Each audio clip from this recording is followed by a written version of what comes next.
Honey Badger Hello. Radio. Oh yeah. Right. Oh, okay. Oh yes. Honey Badger. Welcome to Honey Badger Radio number 42. Wow. That's significant. That's the meaning of life. It is. It is. This particular episode is on the top 10 worst experiments on men and boys.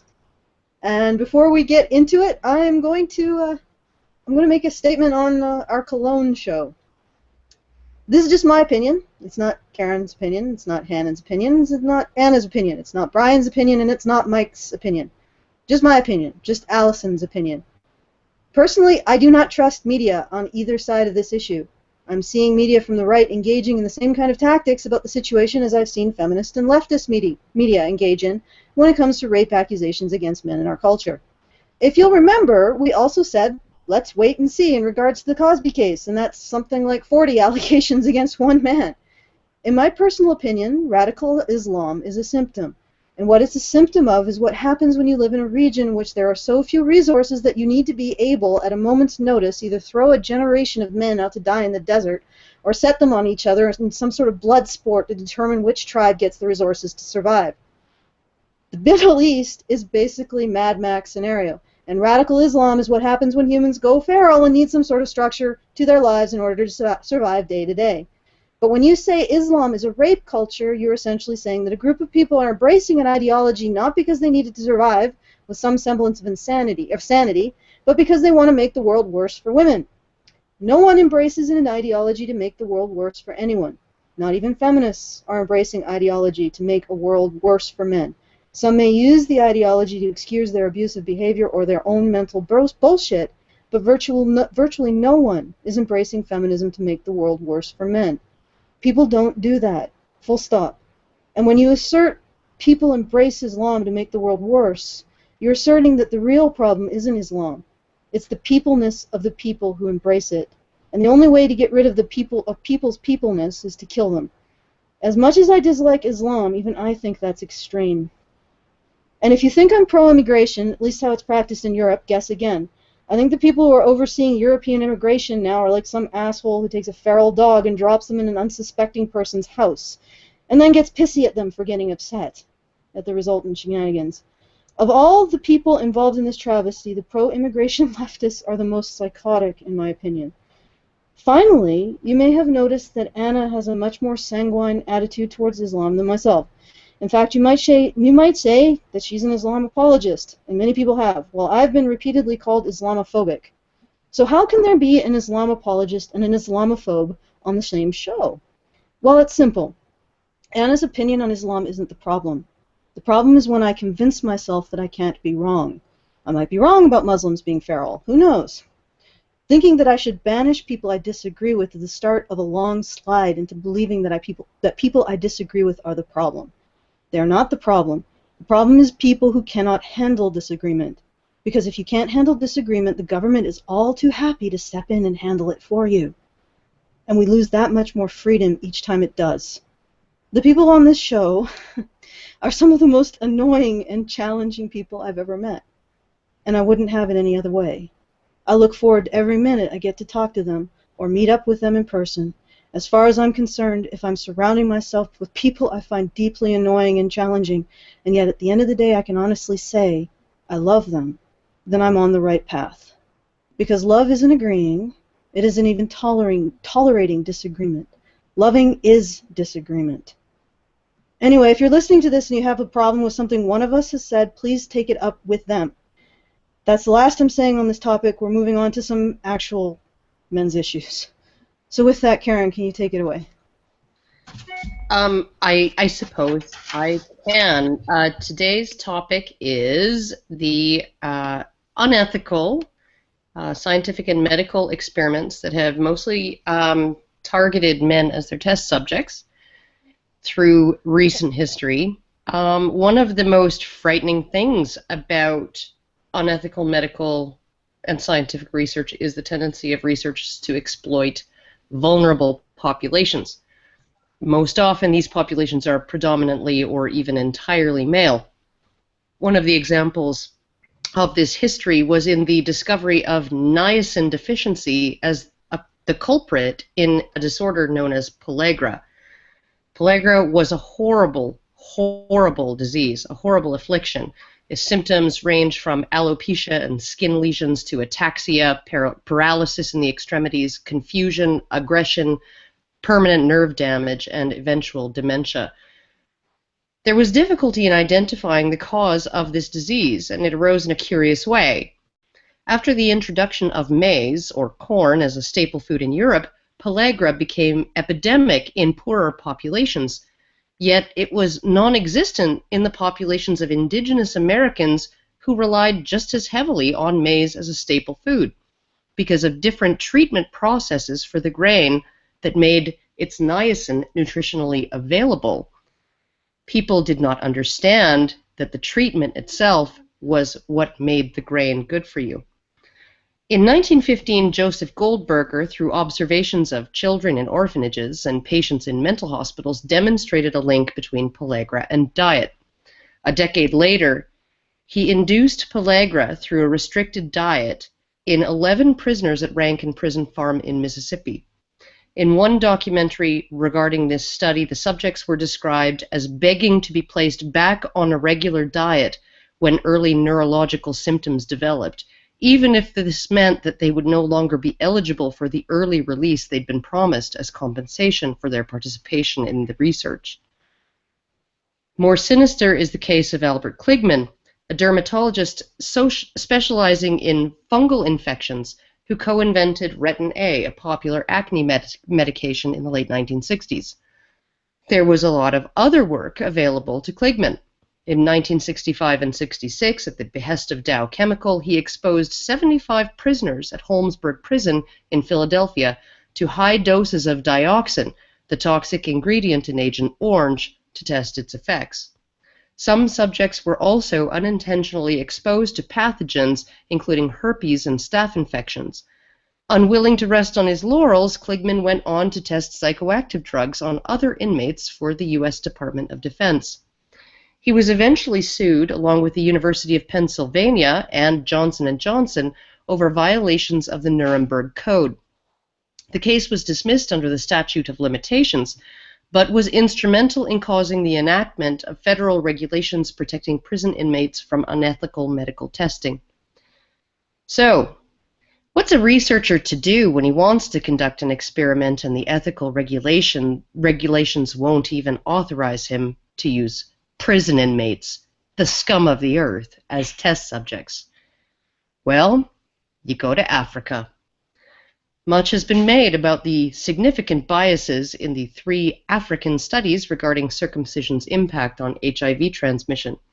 These studies contained at least 9 forms of research bias that may have impacted the results, from a lack of double blindness, to lead time bias, to biases in their cited materials, to no comment regarding higher acquisition rates in the majority of neighboring countries where circumcision was already the norm.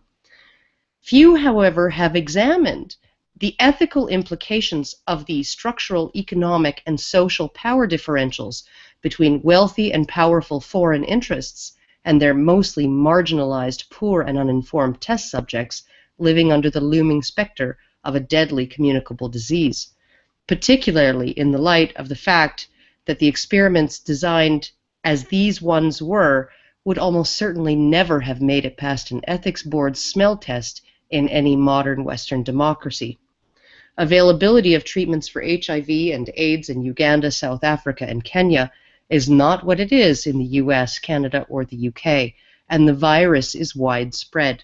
These men were desperate people, living under constant fear of HIV with little to no access to treatments if infected, and they were being offered a surgical vaccine by intelligent, wealthy, well-dressed bigwigs from the World Health Organization and the Bill and Melinda Gates Foundation. No less ethical is the description by these massively wealthy and powerful bodies of circumcision's marginal reduction in transmission rates of HIV as a vaccine. Risk compensation is a thing, and it seems to have played out exactly as some researchers from Michigan State University were predicting back in 2010.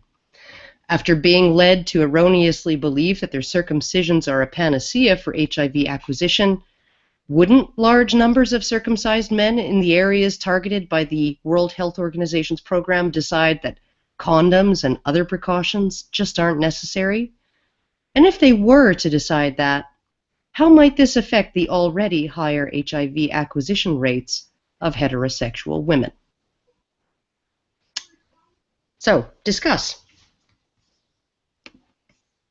Wow. Okay, echo there. Oh wait, you muted. Well, thank you for that, Karen. It was a very, very extensive write-up. I can see that nobody wants to add anything. Do we just want to go right into Hannah's part? With no discussion? Absolutely none.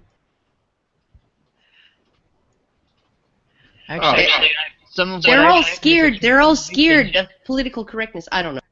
Yeah, they're scared of the echo. Sorry. There we go. Some of what I've written is kind of a continuation of what Karen had written about the experimentation on prisoners too. Because when I originally started covering just the malaria experiment, I started reading more. There was a lot of experimentation on prisoners in the United States, and quite a bit on military personnel as well. That was really, really unethical, egregiously unethical, and damaging. And they're still having to fight. The people that this was done to, the ones who are still alive, are still having to fight to get compensation and get medical care and things after this was done to them. I don't know. Do you want me to go ahead and start reading, or does anybody else have anything to add? You know what? I would say just go ahead and start reading until people start to pipe up with something. All right. I actually have 3 separate write-ups because each of these had quite a bit of detail to them. So I'll read a write-up and then I'll see if anybody wants to respond before I go to the next one. Sure, that sounds like a great plan. And the first one is on experiments on U.S. prison inmates. For much of the 19th and 20th centuries, the use of prison inmates as test subjects for medical experimentation was widely accepted. The practice received little attention until Nazi officials cited specific studies in defending their torture of Holocaust victims and prisoners of war, and the prosecution in the Nuremberg trials had to argue that U.S. prisoner experiments were different, and how. Among other points used was the fact that prisoner experiments were considered voluntary as each subject's consent was obtained. Though the consent factor was successfully used by prosecution in the Nuremberg trials to overcome the Nazis' defense, it brought to light the question of validity. Prisoners who were volunteers agreed to become test subjects after being plied with promises of shortened prison terms or better treatment while incarcerated. Often the details of what they were agreeing to were not remotely fully disclosed prior to obtaining their signatures on those consent forms. This led in some experiments to denial of promised rewards to prisoners who had endured significant pain and suffering, even permanent damage, but could not endure the entire experiment. In earlier experiments, consent was not even always a factor. Medical experimentation on prisoners ranged from infecting test subjects with debilitating, painful, and even deadly diseases to irradiation and manipulation of diet to induce the effects of malnutrition. Some of these experiments, like Dow Chemicals' dioxin 1965-1966 testing at Holmesburg Prison in Pennsylvania, were similar to experimentation done on U.S. soldiers at Edgewood during that same time period. One of the more well-known examples of pathogen experimentation, the Statesville Penitentiary Malaria Study, conducted by Department of Medicine at the University of Chicago researchers in conjunction with the U.S. Army, involved infecting prisoners with malaria in order to be able to test the effectiveness of anti-malarial drugs on them. The prisoners who volunteered for the program in exchange for reduced sentences, expanded privileges, and for some a chance at feeling redeemed from the actions that landed them in prison, were subjected to bites from infected mosquitoes and then treated with drug regimens differing by group. One prisoner died of a heart attack after several bouts of fever. Another's later fatal heart attack is suspected to have been caused by the drugs which were tested on him. The study was specifically mentioned in the Nuremberg trials, sparking debate over ethics concerns. The resulting Nuremberg Code mandated obtaining informed consent, basing research on scientific necessity, and that only qualified personnel engage in experimentation. The code also stated that any study's benefit to science must be weighed against the risks of suffering of experimental subjects. However, these standards were seen by much of the U.S. medical community as applicable only to war criminals, not U.S. researchers, and the Stateville study continued for 29 years.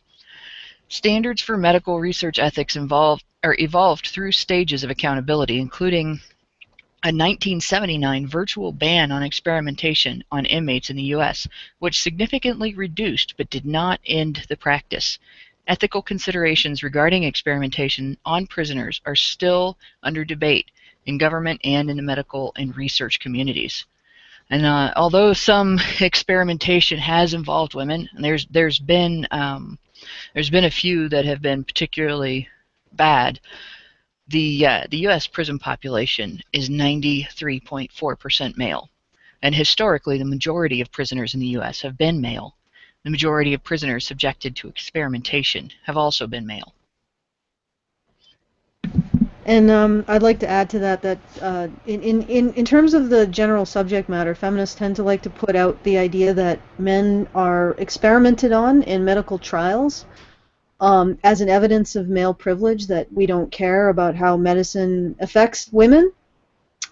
Actually, it's more like the reason that we use, well, I don't want to go as hyperbolic, but the same reason we use rats, because we just don't give a shit about them.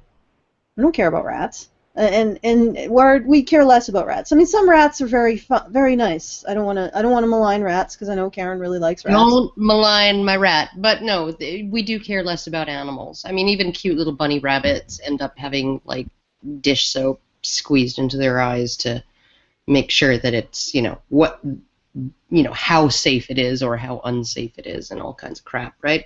We test on animals because we don't care as much about animals as we do about humans. That's just a fact. It's just 100% true.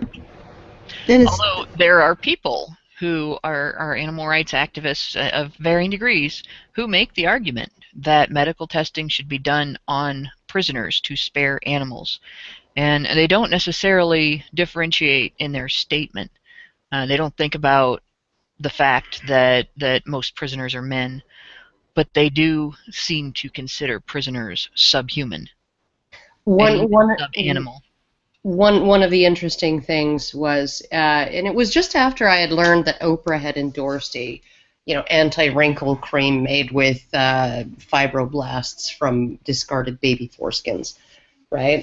There was a lab in Germany, a research company in Germany, that is trying to develop a type of artificial skin for use in medical and consumer product testing. Right. So, so the bunny rabbits don't have bleach put in their eyes to, see how that affects them.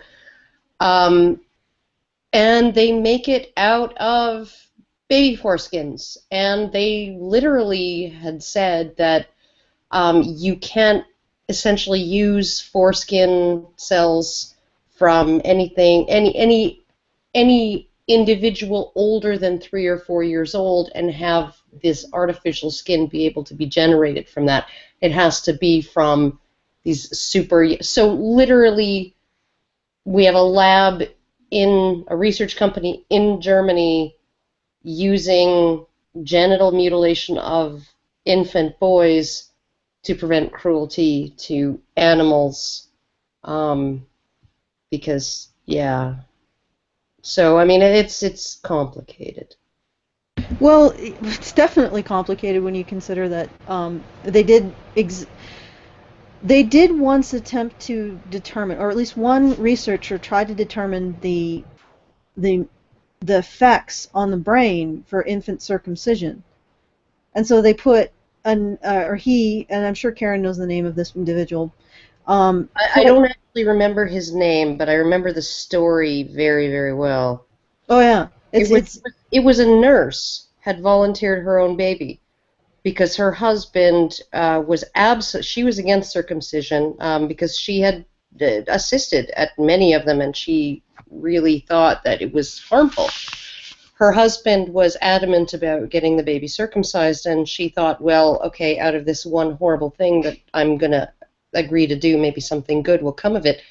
She recruited a doctor in her ward, I guess, in her hospital to run this, to do the circumcision in an MRI.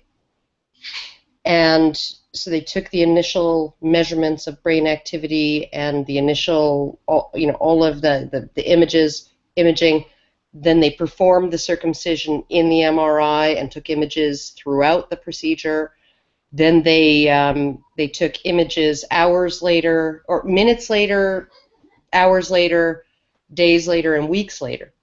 And they found that during the process of circumcision, the baby went into an extreme form of, I guess, psychogenic shock, where certain parts of the brain lit up and others just kind of went dead. And then even weeks later, the baby's brain had not returned to the readings, the what it had been before the procedure. Now, this doctor wanted to publish this research, and the ethics board at his hospital, or the board of directors, said it was unethical for him to have conducted the research and ordered him to destroy it. Well, go ahead, Anna, if you want to add something to the MRI circumcision research. Yeah, just that there seems to be very strong correlative evidence that even though we think that the foreskin, the removal of foreskin at such a young age does allow for neuronal regrowth, so perhaps sensitivity doesn't necessarily get removed as much. However, there's really strong evidence to suggest that the shock and the trauma that the infant goes through, the male infant goes through, basically they do not forget it, and it primes their brain to actually develop autism later on. So there seems to be a strong correlation between circumcision and the rise of autism, perhaps. Well, alexithymia, which is an inability to identify your emotions and express them coherently. But another experiment, piece of research on circumcision that was called off on ethical grounds, and it was called off by the researchers. I believe it was done in Alberta, maybe at the University of Alberta, if I remember correctly. They were testing the effectiveness of various anesthetic approaches to circumcision. So with topical anesthetic creams versus like sort of local anesthetic that is injected versus nothing, right? And they found that the pain responses in the control group were so severe, right, that they could no longer, they thought that it was unethical to conduct the experiment because the way we circumcise babies already was unethical in terms of including them subjecting them to that in an experiment. So, yeah. Well, the reason why I brought up this particular experiment is I find it fascinating, in part because you were talking about how we use a model of human skin made from stem cells harvested from essentially circumcising boys, often without any anesthesia. And incidentally, it's highly recommended that any veterinarian that's doing any kind of surgery on the genitals of calves use anesthesia. In fact, that's pretty much standard practice with calves. Not with boys, though. Not with boys. And as you can see from the study that Karen was talking about, the pain response is extreme. But we will be okay with the idea of harvesting stem cells to use in research from baby boys, but putting bleach in rabbit size, we just draw the line there. Or even doing the same kind of surgery on calves without anesthesia. No, we draw the line there. Our society is really remarkable, isn't it? It's like, yeah, I know, no, don't squirt bleach into rabbits' eyes And don't do genital surgery on calves without anesthetic, but it's okay to do it to little boys. That's perfectly okay. And the other thing that I wanted to point out with the circumcision study, or the MRA experiment, or whatever you want to call it, observation, was they said that it was unethical to study the effects of circumcision, or to actually study the effects of circumcision on the brain. And yet it is ethical to do circumcision. I always find that, I mean, our society is so, it's very interesting. It's where it draws a line, and the lines that it draws. It doesn't seem to be that concerned with certain groups of humans. Yeah, well, I mean, it's unethical because, there's so much money involved. And I wish I could remember where I found it. I've Googled and Googled and Googled and Googled and tried to find it again. But it was around the time when I read articles when there was some spokesperson for the World Health Organization's mass circumcision program in Africa, when he used the phrase, "the foreskins are flying." And it was around then that somebody actually published an article that linked one of the top-level consultants in this to the World Health Organization in this program. This is a man who owns several patents for the Gomco clamp and a particular form of circumstraint, right? And so this is like a massive conflict of interest, right? And God, I wish I could fucking find that again, because it's buried. I mean, like, you even look at World Health Organization circumcision, you Google that, and you have to get to like page 90 on Google before you get some of these really critical news pieces and blog posts and stuff like that. All of it's just like essentially promoting, right? Almost all of the initial, results on a Google search will be promoting circumcision as this kind of surgical vaccine, panacea for HIV in Africa. Well, they've found that HIV really hasn't gone down to any significant degree in the 3 African countries where these studies were performed, where all of these men were offered circumcision, because they've even found that incidence of some other STDs goes up after they tell men that circumcision protects them from STDs. Well, of course, and look at it this way, right? The acquisition rate for women is already higher than for men when it comes to heterosexual sex, right? And there's no change. Circumcision does not change the virus load in the semen, okay? And the only thing that it does change is it eliminates the male's contribution to lubrication, right? It eliminates the mechanical function of the foreskin that prevents, those sort of minute tears, the abrasions, the little adhesions and stuff like that occur in the vagina, because the foreskin is the male's contribution to lubrication. And so his penis would normally be sliding in and out of his own foreskin. Now it's like rubbing directly against the walls of the vagina, causing friction, causing abrasions and little tiny lesions and tears, right? And then he's not wearing a condom, so he's ejaculating a full virus load into that now beautifully primed for acquisition vagina. I'm sorry, the subject matter is so horrible, but beautifully primed for acquisition vagina. Well, hasn't it been? Prep to receive. You get some sandpaper, you rub it on her vagina, then you like squirt some freaking HIV on it. Like, oh God, I'm laughing and I feel bad. Well, and what else has happened is that, having convinced these guys that they're protected by the magic of circumcision, that they've turned them loose, and now they advise them to use condoms. And for a short time after, which is why they've measured an improvement, they do use the condoms. But that Once they measured lose improvement is sensitivity. dependent on the increase in the use of condoms and the fact that they don't have sex for a while after having been cut. Well, and once But they and then the sensitivity on other the end of condom, that, then is that when they notice that that their sensitivity has been reduced, it doesn't feel as good with the condoms, they stop using them, the HIV rate goes up. They start also sharing other diseases. There have been epidemics of things like hepatitis C and herpes and things that a condom doesn't even protect against. And this has all come about because these men have been lied to and told that getting circumcised will protect them from HIV.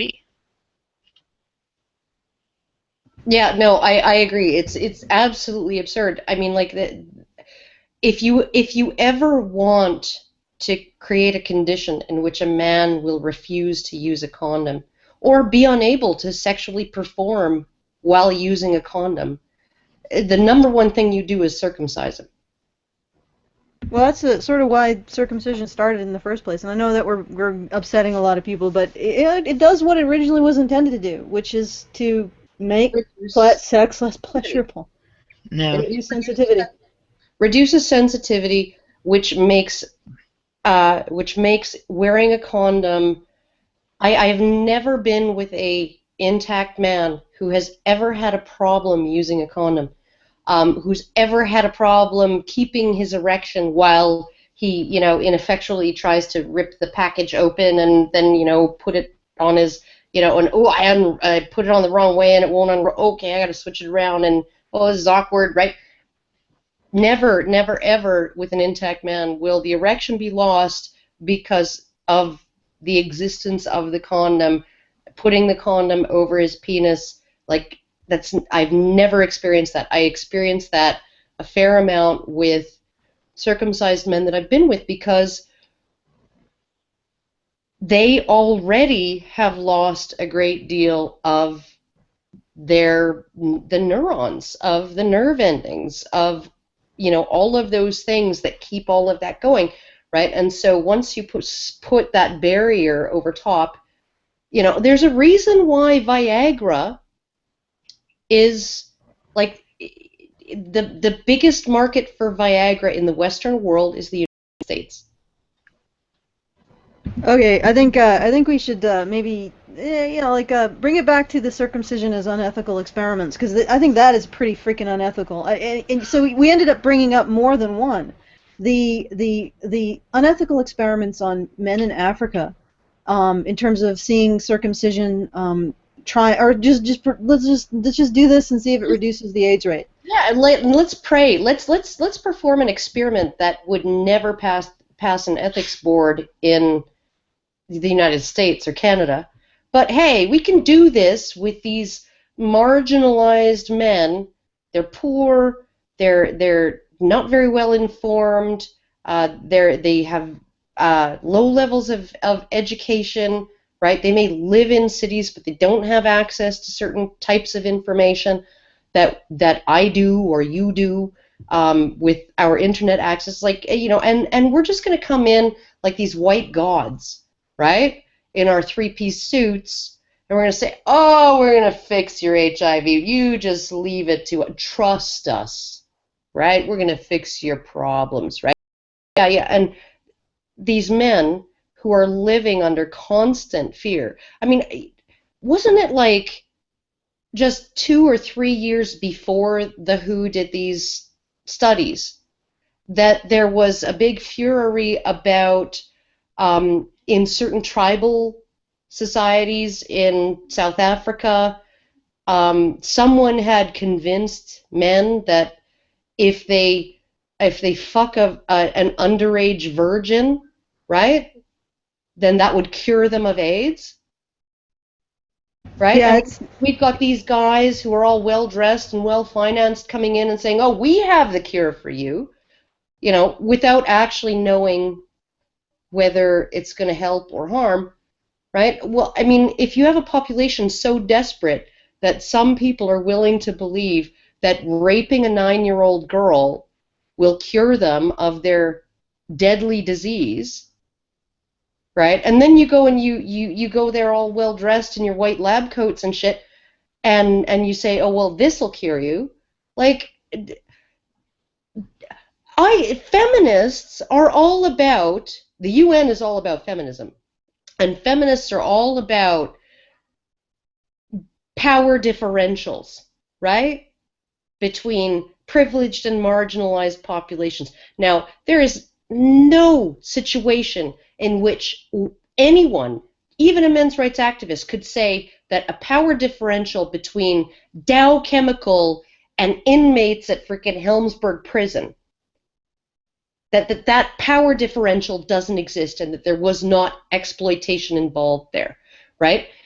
The UN, Bill and Melinda Gates Foundation, all of those moneyed interests, right, going into Africa, into marginalized, terrified populations and saying, we have your cure, we have your surgical vaccine, right? You just have, oh, just trust us. Yeah. How are feminists not screaming about this? How is Black Lives Matter not screaming about this? Right? Because even if there is some benefit to circumcision, right, in terms of the acquisition rate for AIDS in a male heterosexual population, even if there is some benefit, right, this experiment done this way between the establishment and a marginalized population is absolutely disgusting. I can tell you why Black Lives Matter isn't pissed off about it. They're not pissed off about it because in their worldview, only black lives of a certain political value matter. If they cannot use them for that political value, they don't pay any attention. Vote farming. Okay. I am going to walk away from what I just said. I'm going to pretend someone else said it. Perhaps a ghost is haunting the radio show. You can blame that one on me. Yeah. I'll carry that. I now I Karen's don't care. Singing it. I will carry that all the way. Well, whenever you hear a sound you don't want to hear, just blame the dog. There we go. Okay, yeah, that was a dog fart. It was a dog fart, yeah. I like your cigar, by the way, Brian. And, oh, just in case anybody is actually super, because I've had some people reach out to me who were super, super concerned about my dog. She seems to be recovered from the explosive vomiting phase of her. I think it was just a gastrointestinal thing. And unethical dog experimentation. I am treating her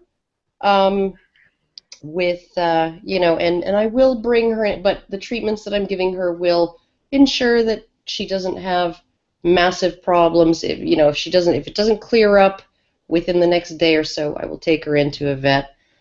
And but I'm all right.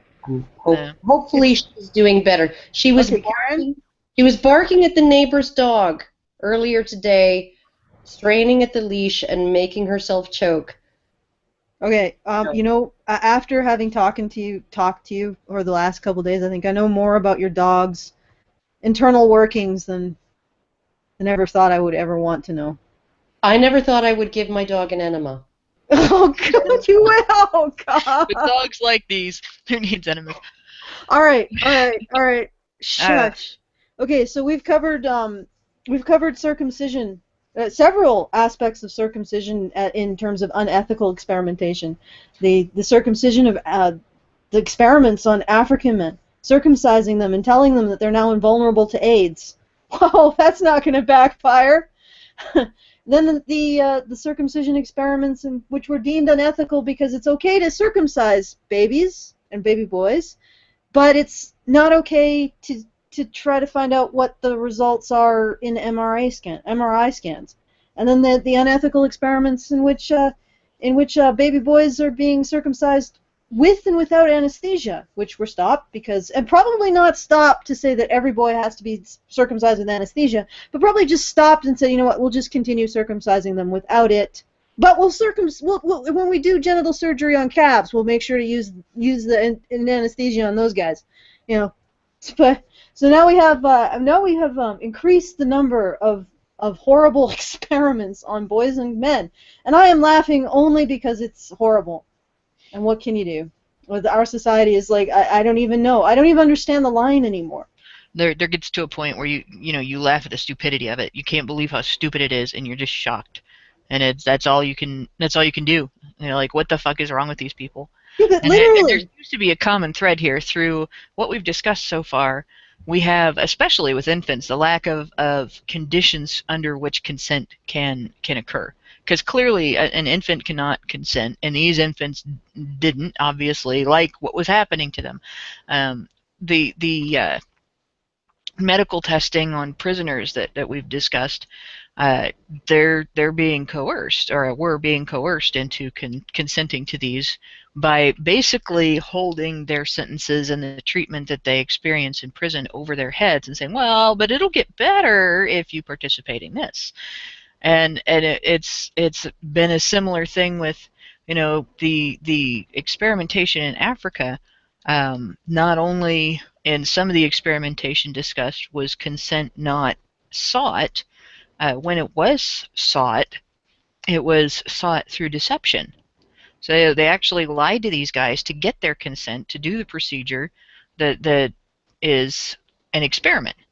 So this is like, it's very clear that consent doesn't seem to matter at all to a lot of these unscrupulous researchers and the companies that are backing them. And it certainly doesn't matter to the people who fund those companies by purchasing their products and benefiting from that research. One of the interesting things about the African studies was that all three of them were ended early. So you had this lead time bias, and you had a bias that involved, essentially they took the two groups of men, they circumcised one group, they left the other group intact, they began tracking their HIV acquisition rates, right from that moment. So the circumcised men ended up having to wait 6 to 8 weeks while their circumcisions healed before they could begin having sex, while the control group could have sex right away. And then when they had what they called a 60% reduction in acquisition rates, when they had that, they essentially ended the experiment early and offered circumcision to the control group, most of whom took the circumcision believing that, yeah, no, this works, right? What the really horrible thing is that the 60% change, like reduction in acquisition, is actually in real terms, it's a difference between like something like 1.6% and 1% chance per sexual encounter, right? So I mean, it's like saying, oh, well, you can reduce your chances of this 1 in a million disease, by chopping off your fingers, right? I mean, you can reduce it by half, right? So now you only have a 1 in 2 million chance, right? And your fingers, you don't need those, right? So essentially what you had was the experiment had this lead time bias, and it was ended early. At the end of the experiment, all of the subjects were offered circumcision, but on top of that, there were a significant number of men who dropped out of the study, right? That they just lost track of them. They never reported back, right? That the circumcised men tended to go, they were supposed to go back, check on their healing. They were given more condoms and more safe sex counseling at that point, which is another bias, right? But a lot of the men who were circumcised never reported back, right? They just didn't report back. And maybe they reported back for their first checkup, to check on their healing, but then they dropped out of the study. And if you actually took all of the people, all of the men who dropped out of that study, right, you can't actually even say there was a 60% reduction in the acquisition rate, because if 80% of those men acquired HIV, there would be no reduction at all, right? And most of the people, most of the men who dropped out of the study were circumcised, right? Probably And because they were like, this sucks, fuck these guys, I'm not coming back. I have to wonder whether there were complications from their circumcision and they were like, fuck, right? Maybe they got gangrene and their dick dropped off and they're like, fuck, right? Or maybe they just didn't like the end result. I mean, maybe they didn't like the lack of sensitivity. Maybe they were, when they realized what was done to them, they were upset about it. Or maybe they acquired HIV and they were like, fuck these guys. All right. I think we need a new vile experimentation to laugh at. Oh God, it sounds horrible. This one's really not going to be funny. It's as bad as the prisoner stuff. No, and for some reason I am at the top of the prison inmates one again. I've got to scroll down here to the next one. Edgewood Medical Research Volunteer Program. And yeah, I'm using scare quotes because clearly when you lie to somebody to get them to volunteer, they're not really volunteering. From 1948 to 1975, soldiers at the facility now known as Edgewood Chemical Biological Center were subjected to tests which exposed them to a variety of irritants and toxins, including mustard gas, lewisite, and later dioxin, a chemical used in Agent Orange. Agent Orange, the chemical from Agent Orange, by the way, was also used on prisoners. The assignment was labeled voluntary, but the details of what the men would be doing were not disclosed to them prior to their arrival at the camp. Instead, they were given a more vague description. Some even told they were going to be testing equipment. Some of the men have recounted being coerced into remaining after finding out the truth about the program by superiors who threatened them with jail if they refused after having taken the assignment. And some recount having been threatened with dishonorable discharge if they ever spoke about their experiences. During the World War II era, subjects were grouped by race, and their reactions to mustard gas and other chemicals was compared in an apparent attempt to find an ethnic group to use on the front lines where chemical warfare was being employed by the enemy. Documents from the Vietnam-era program reveal a variety of chemicals being tested on the men and show that drugs were used on some of them to prevent them from remembering their experiences. The program ended in scandal in 1975 in conjunction with a congressional investigation which had only just begun to expose the abuses it involved and the lack of follow-up medical care for soldiers. A 1985 report based on an Army Commission survey from the Institute of Medicine downplayed the likelihood of long-term toxic effects from testing. However, former subjects exhibiting long-term effects took legal action, and beginning in the 1990s when the experiments were declassified. The Department of Veterans Affairs promised to locate the 4,000 men subjected to the worst of the tests and compensate those with permanent injuries. In 2013, the Ninth Circuit Court of Appeals ordered the Army to update the test veterans on issues pertaining to their health and to provide medical care to those vets. In 2015, an investigation by National Public Radio revealed that only 610 of the men the VA had promised to locate and compensate in the 90s had been located and served. Spokesman for the VA blamed the lack of progress on incomplete records, but NPR was able to locate another 1,200 in 2 months using the VA's own list and public records. No word as to whether compensation will be offered to the next of kin in the event test veterans are located post-mortem. An important question, given that the VA's 20 years of foot dragging now has them tracking down men who, if still living, are in their 80s and 90s. Discuss. Fucking hell. Like, no, I can understand saying, you know, to your soldiers, okay, here's what you can do for your country.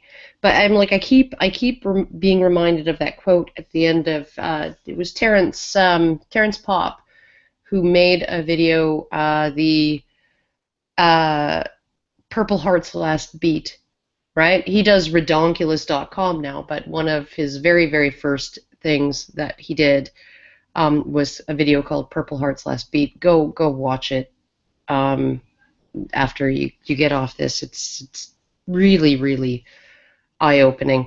But the end quote of that in text on the screen is I love my country, but my country doesn't love me. And you would think that if you're going to give your all for your country in this way, that they would actually give a shit about what you sacrificed. You know?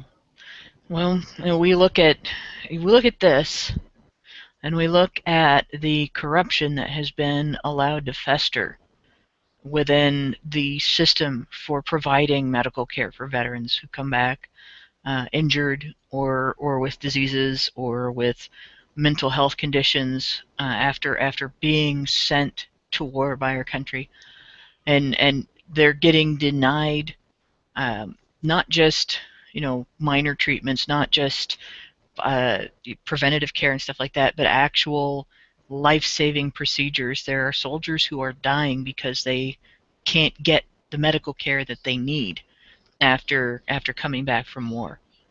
And it is very clear, and it's like the clearest that a government can make that men are disposable, and that its soldiers are disposable, is how our soldiers who come back with injuries and wounds are treated, how our veterans are treated with respect to their medical care and with respect to their financial care as well. Tommy Atkins by Rudyard Kipling. Go read it. This is nothing new. Soldiers are everybody's hero when the bugles are playing, but when there's no war, when there's no enemy, when there's no reason to need to use them, we don't serve your kind here. Yeah. Exactly. We talk about Edgewood, or we've talked about Edgewood, but Alison has a good point in the chat. The irradiation experiments I talked about in the bit about experimentation on prisoners, there were a series of tests done. I don't know if we have this as one of the other experiments that we've written about here, but there were men that were sent into radiation zones following atomic bomb testing to be irradiated and then be observed for the effects of the nuclear radiation, of the radiation from the nuclear bombs on their bodies. There were soldiers that were sent in when the bombs were being dropped and that died in those explosions as part of the experiments. There were soldiers who were simply stationed too close and then were not properly supported when it was discovered that they had accidentally been exposed to radiation. There's been a lot of treatment of these men as disposable, and it is almost entirely men. Anna, go ahead. You wanted to add something. Yes, it seems that it's not only just that we think men are disposable, but specifically lower class poor men. As we know, we don't have necessarily a draft per se, but there is a situation of recruiters camping around poor neighborhoods. For the longest time, it's been a way for impoverished men, mostly, to get education and to get money for colleges. And it seems that we see these men we don't see their bravery. We see it as a weakness. We see the fact that they're going out there to fight, that they're maybe desperate, or that they're, don't care about their lives or whatever. And I think because of that, there is a marked lack of empathy or care about vets that come back, and it's beyond disgusting. Coming from a place like Russia, we fought lots of wars. We helped stop Hitler. There was the Afghanistan situations, a lot of other recent, so to speak, wars as compared to what America has gone through. And because of that, I think I was at least raised, and people around me were raised in a way that really cherished the bravery of soldiers. And there's, propaganda posters or whatever they're called, for, go out there because the enemy, like Nazis or whatever, are coming to take your children, and they're coming to, kill your children. So we saw these men as ultimate protectors.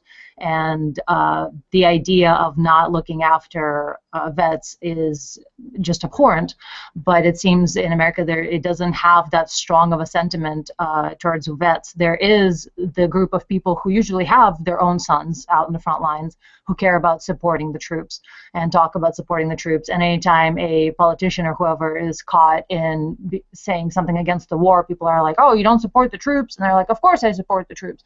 So that's the, having the little yellow ribbons and having sort of form over function. It seems to be the only way that vets or soldiers are cared about. And then when they come back and the actual care comes up, they're denied. Not to mention the companies like Halliburton and Blackwater and others that are involved in supplying the troops and dealing with the troops overseas. They have them be in substandard equipment. They have them drive in vehicles that are proven to not stop roadside bombing, while they could, get them vehicles that do protect, but, they just don't care. So there's a very distinct lack of valuing of soldiers and troops, and it seems to me that it has to do with seeing their bravery as some sort of weakness, because otherwise I just don't see how it's possible to treat people who fight for you like that, unless of course you know that most of the wars that you send them to fight are not really for protection of America, but actually to gain something for the hyper elites. But I digress. Well, see, that's part of the problem. The United States during the 20th century went through a metamorphosis of how the military was used, and it started with World War I. Soldiers were sent out in World War I unnecessarily, and there was obviously a big propaganda campaign to make it look like we really needed to get involved in that war, when we didn't. And we weren't going there to solve problems. We were really going there just to be involved. Well, America was duped by the sinking of the Lusitania, which wasn't. That was no. The Lusitania went into a war zone and got sunk. That was propagandized. Everything that was used as incentive to get America involved in World War I was propagandized. None of it was really worth starting our involvement in a war that was, by the way, winding down.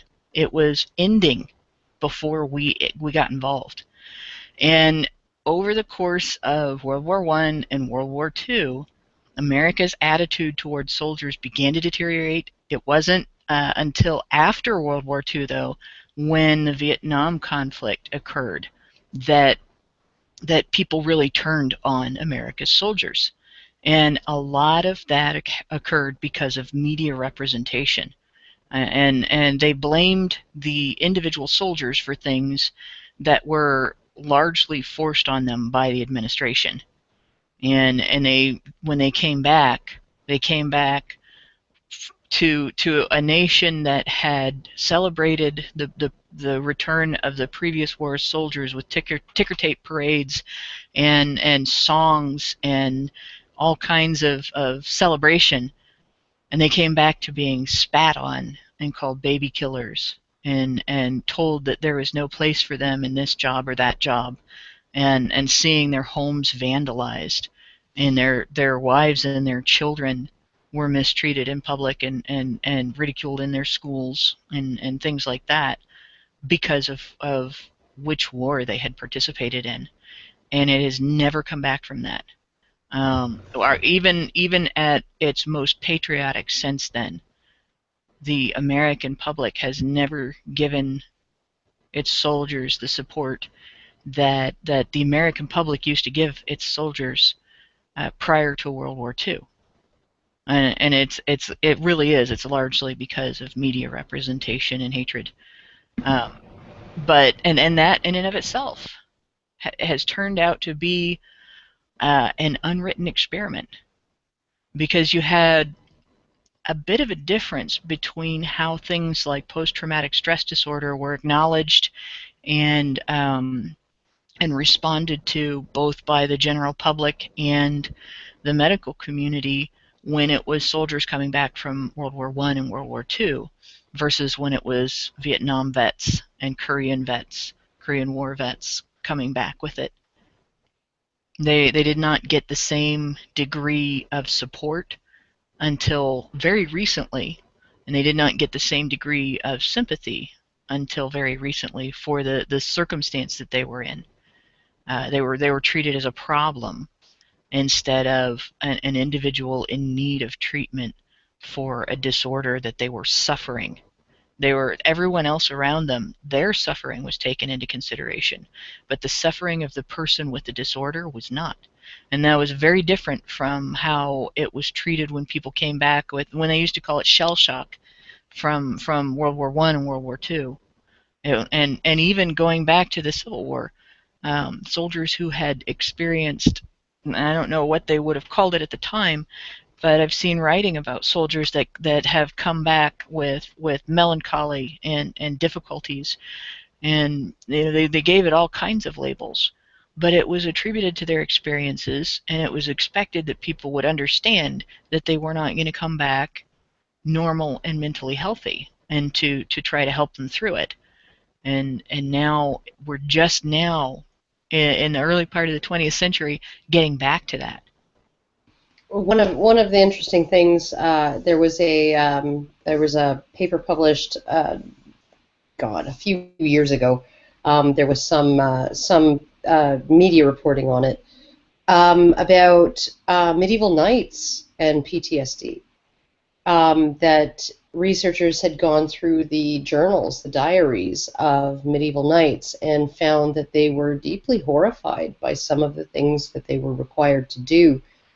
And that they, for the most part, believed that if they held their faith in God and held to the conviction that what they were doing was for the greater good, that they could escape some of the more nightmarish psychological after effects of the things that they were required to do. So this is not a new thing, but and like I said, the whole Tommy Atkins by Rudyard Kipling, there's really no indication that we've treated soldiers particularly well when there isn't actually a war going on. But yeah, I think that one of the things that exemplifies our society right now is that we literally are being asked by the establishment to have compassion for Melody Hemsley's Twitter-induced PTSD, right? And to change just normal social interactions on social media, to change how we talk just in everyday life, to reduce microaggressions that can traumatize people, and to put trigger warnings on books like The Great Gatsby, right, or Huckleberry Finn, right, while at the same time we abandon our veterans who are suffering from real after effects of real incredibly, like, I don't know if any of you guys watched American Sniper, but there was one scene in that, and I think that this probably would have. I did. I did. I thought it was excellent. It would have had to have been the most traumatizing of all of the experiences of that guy. Just in my judgment, watching the entire movie, this is what I think was the experience that impacted him the most. Was they had an informant, right? Gave information. They tried to get protection for the informant, get that informant moved onto a U.S. military base for his protection and his family's protection. His superior officer said, no, that's not necessary. He'll be fine, right? And the next thing you know, some warlord is holding this informant's 8-year-old son down on the ground and putting a drill bit through this child's head in front of everybody, right? To get you're gonna show me who ratted on me. You told them where they could. Yeah. No, I'm gonna do this now. That had to have been probably the moment when that man's identity just became connected with the horrors of the war, right? And where, like, there's no getting over that. There's no getting past that. So it just, when you look at what some of these men, not even just what they do, but what they see, what they witness, and what they can't stop from happening. And I think a lot of PTSD has to do with what you are not allowed to prevent, right, in wartime situations. You're not allowed to intervene in certain situations. You're not allowed to, or you can't for whatever purpose, right? For whatever reason. And also, what kind of image of humanity do they walk away with? How are they going to see people from that point on, having witnessed? Exactly. It's that, but it's the helplessness. I think it's the helplessness that there was. I tried to stop this.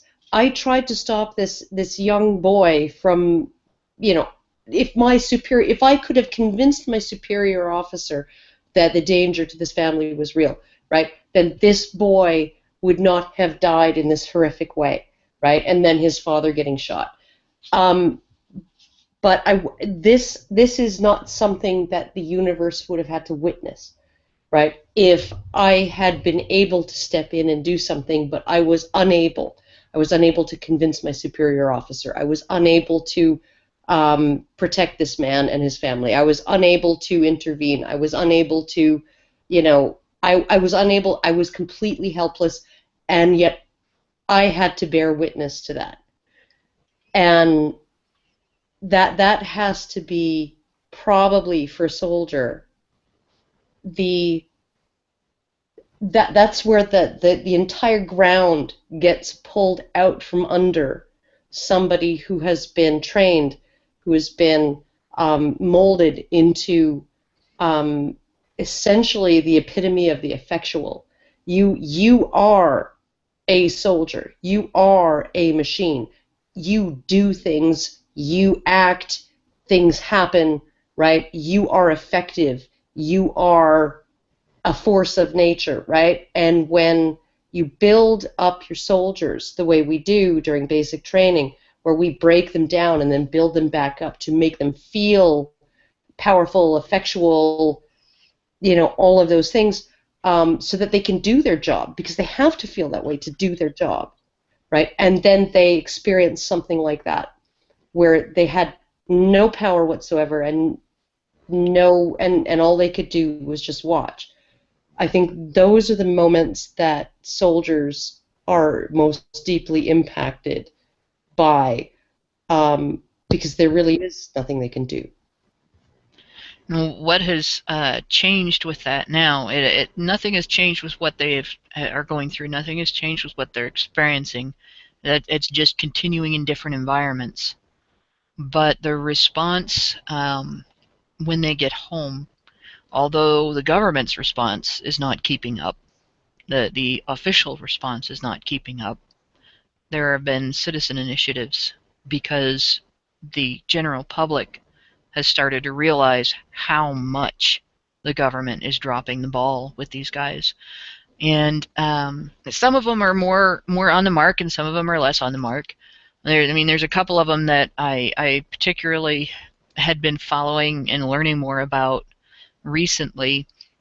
There are several initiatives to pair veterans, for instance, with helper dogs, which it may not seem to the layman like that's a big deal, but when you're dealing with a person who is we talked about this before with Tom Golden on the show about men don't necessarily heal by talking, they heal by doing, they heal by being and going out and doing things and being themselves and being productive and feeling like they can fix something.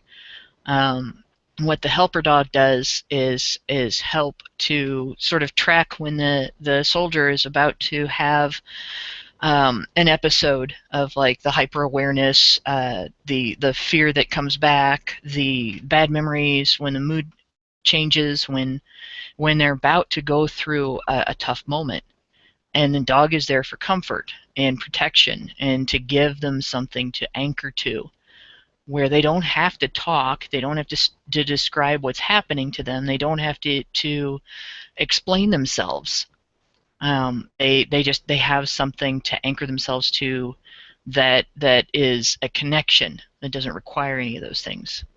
And one of the very briefly, it reminds me of the gentleman, you were there at Kennesaw State University. Mm-hmm. Right, there was a gentleman there, and he had a helper dog, and it wasn't his helper dog. He was training this helper dog. He'd been horribly injured in a car accident that killed his wife and child. And he essentially, he had a Rottweiler with him that was a helper dog in training. It was an assistance dog in training, and I think that probably really helps him to work through a lot of the stuff that he'd gone through, because the dog is there to provide comfort, but the dog is also there to provide a purpose. And I can't even begin to tell you the number of people who probably have abstained from suicide when they're things are their blackest because they have a dog or a cat mm-hmm. who rely on them. And that's another aspect of it. And the other thing that I've paid some attention to, it's a newer one, or at least it's newer to me, and I've just been learning about it more recently, is the Veteran Listening Project.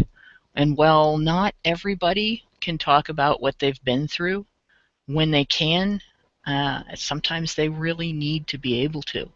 And sometimes their families aren't able to deal with that. Sometimes their families aren't able to hear what they have to say, or they're not able to talk to their families about it because they don't want their families thinking about them that way.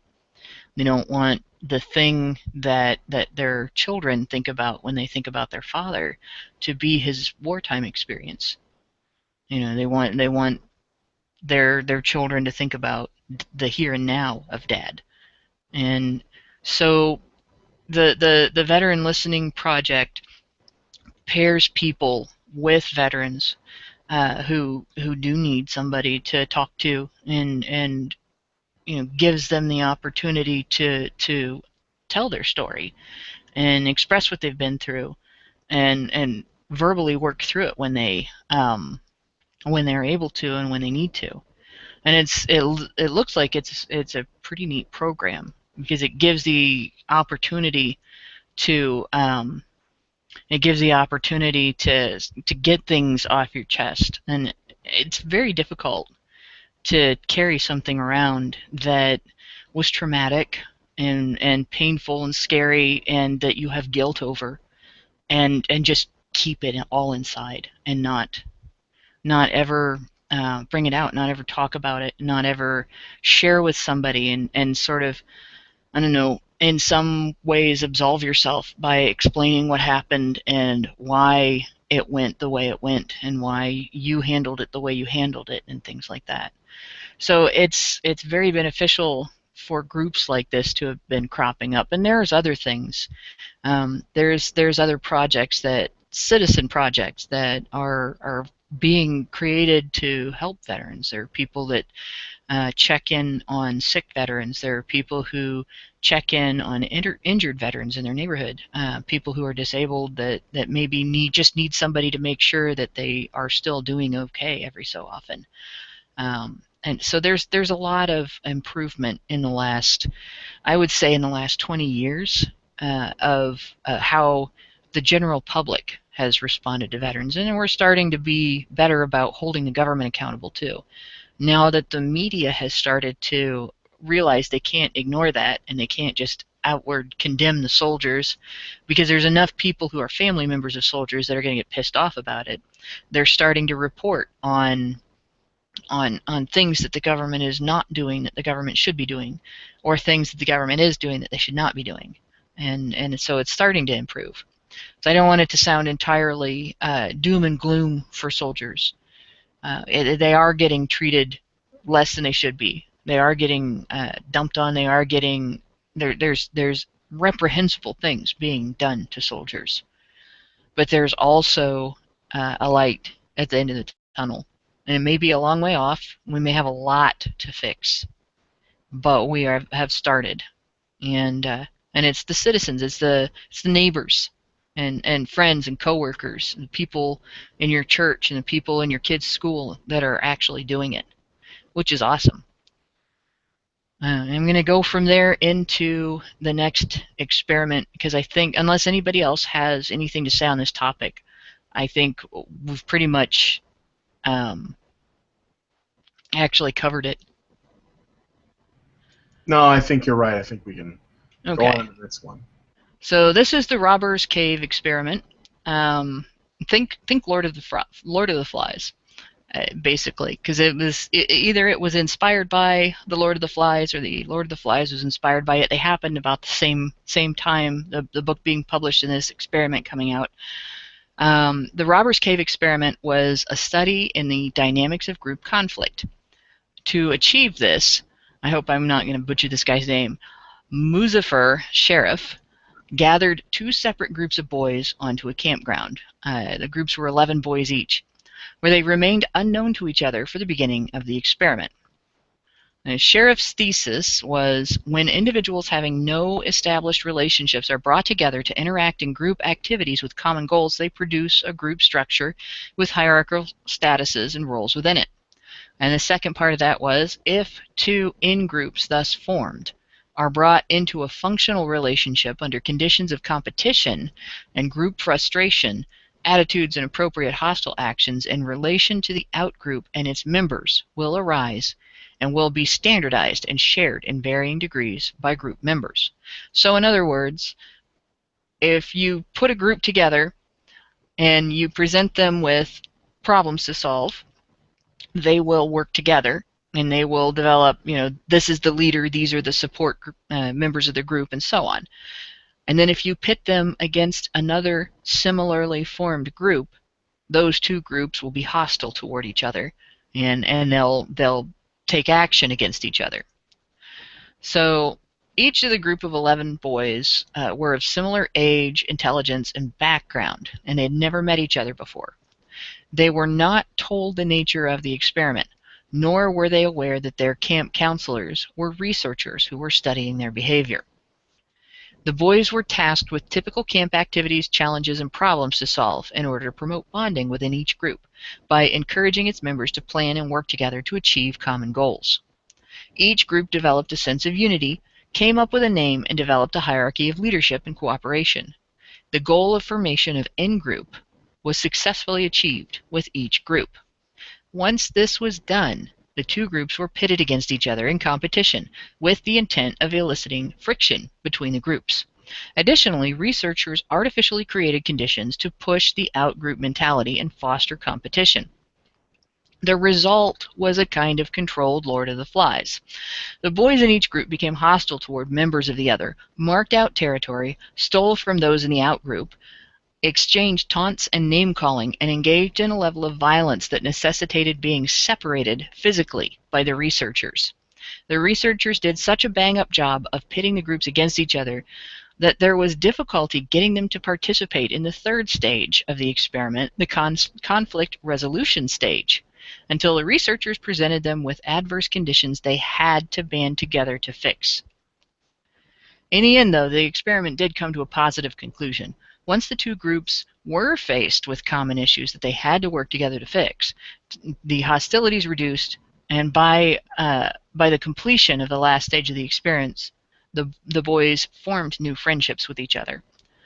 Criticisms of the study, however, include the research team's deception and manipulation of the boys, their failure to protect the participants from physical and psychological harm, as the boys did beat each other up, and the bias of the sample, which was all boys of about the same age, about the same intelligence, all white, all Protestant, basically from the same community, and the fact that similar studies, Andrew Tieman and Christopher Spencer, 1983 in the UK, and G. Andreeva, 1984 in Russia, failed to produce similar results. Discuss. Anyone want to take that? You know, like I just, well, I mean, like honestly, it kind of went the way that you would expect tribal relations to evolve, right? You form an in-group, you become loyal to your in-group, the out-group is the other. If there's any kind of competition for resources or whatever, you other the out-group and you are in conflict, you're hostile toward them. Then, oh my goodness, just like in Independence Day, something external comes in that you have to work together to fix, and all of a sudden everybody's best buddies. It's I have to wonder, I would have to look at the studies that were done in Russia, the other studies that didn't come up with these same dynamics, because yeah, it seems to be kind of what one would expect of, you know, just normal human behavior in the context, in that setting. So yeah, as far as whether it was ethical, fuck no. But there are unethical experiments that we're doing just on a society-wide scale that I think, you know, that I believe are unethical.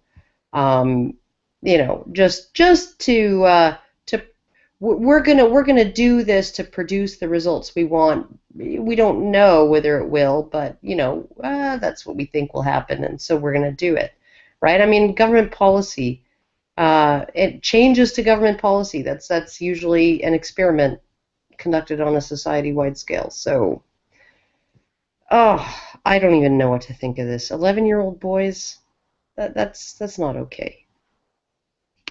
Well, yeah, it is. Because if you can't get it on rats, why don't you use boys? And we got campaigns to protect rats. This is true. We have campaigns to protect rats with people who are willing to engage in crime and violence to protect rats. Well, rats are cute. Boys are sort of gross. Yeah, well, I find it interesting because one of the things that I find most interesting about this is that you actually have, you know, PETA, and you have other animal rights groups that are actually willing to engage in illegal activity, crime, violence, breaking into labs and stealing research animals and you know, liberating them and all of those things, right?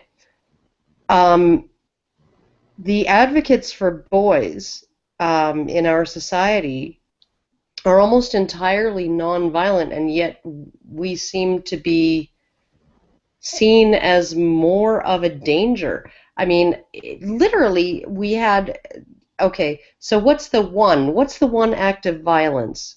The one act of real violence that can be actually pinned on an actual MRA. Thomas Sodini immolating No, himself. Thomas Ball. Thomas Ball.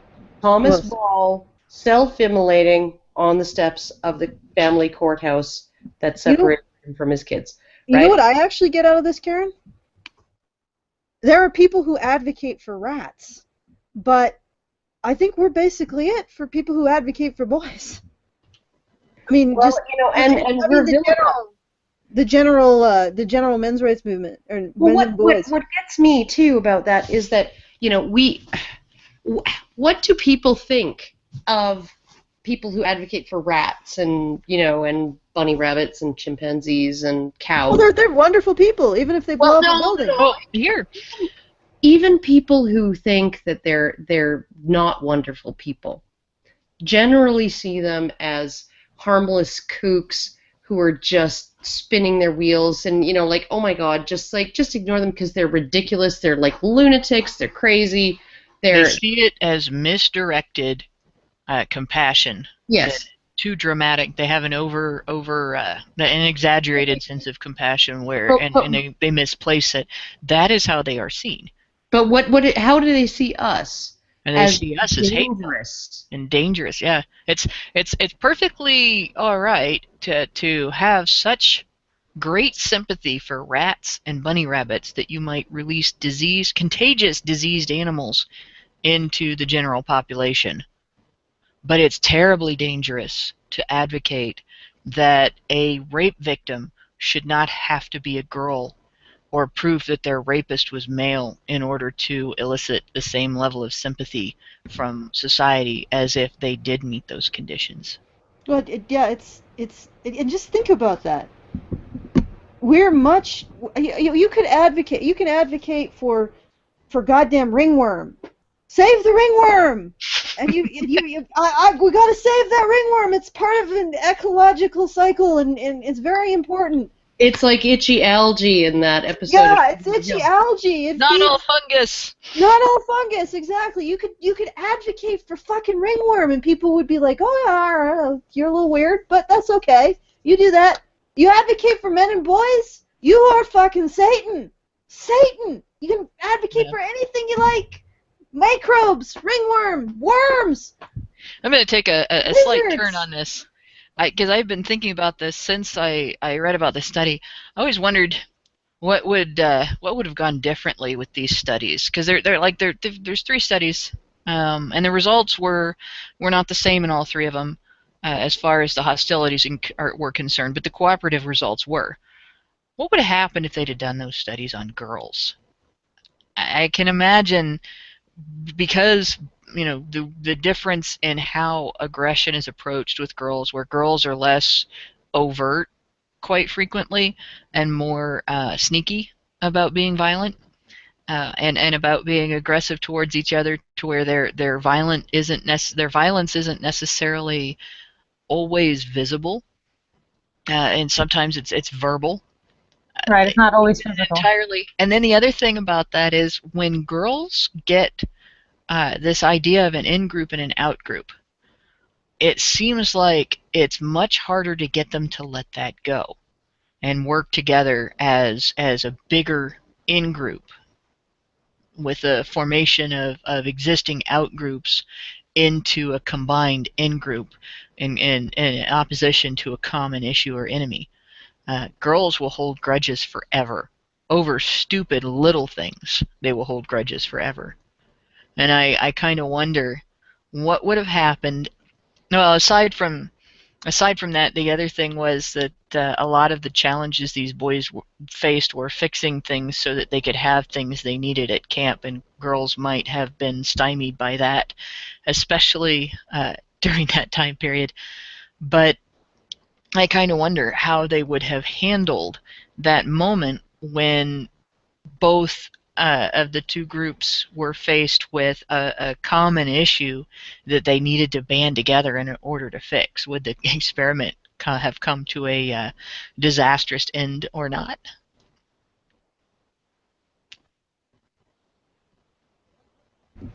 Anyone going to take that? It's like completely awkward silence. I think you've just stunned everyone. Yeah, kind of. Clearly, it couldn't be done the same way because, I mean, we know that the experiment was unethically done. We wouldn't want to repeat that particular aspect of it, where they would, and that would kind of ruin the ability to do the experiment, because as soon as you tell them what they're there for, they'll behave differently. But I just have this sneaking suspicion that the conflict resolution aspect of the experiment would have been entirely different. I actually think you're right, and it's mainly because women don't necessarily have the same survival concerns that men do, right? And so when women are faced with an existential kind of threat, right, that doesn't necessarily mean that they're going to set aside their grudges against other women in the way that men have to, right? Men have always had to set aside their personal beefs with other men when they're faced with something that is, sort of like genocidal violence, right? Tribal violence, right? Men are forced to work together in various contexts and capacities with people that they don't like. And they essentially, I think that they have a higher tolerance for working with people that they don't like, working with people that they don't get along with, when there is a specific common purpose involved, right, that they have to deal with, not something that they're just annoyed with, right, which is the main problem with the men's rights movement, and getting, hurting MRAs is like hurting cats, right? But when there is actually something that is on the scale of, total annihilation, men will force themselves to work together. I don't know that women ever like, one of the most interesting things, right, that I came across, and the guy's name, he calls himself Blithering Genius. He's on YouTube, and he, at one point, he read an excerpt from a journal, like a autobiography, that was written by I think she was Brazilian woman who was kidnapped as a child by the Yanomami, or that, this extremely highly violent hunter-gatherer tribe in, so the Amazon rainforest. And she was describing a raid by the Karawateri tribe, right? And that, you would see, these sort of 4-year-old boys who would, try to escape by climbing up trees, and then they would, they'd know they'd been spotted, so they would call down to the raiding men, oh, hi, father, you're my father, right? Hoping to be spared, hoping that the men would think, oh, well, I raped some Yanomami woman, 4 years ago, and this could be my son, right? And not being spared, being filled full of arrows. But one of the things that she described that really struck me was that a whole bunch of these women hid in a cave, in a grotto, and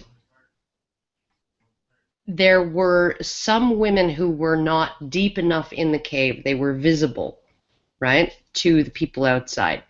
And they were dragged out. And what did they do? What did they do?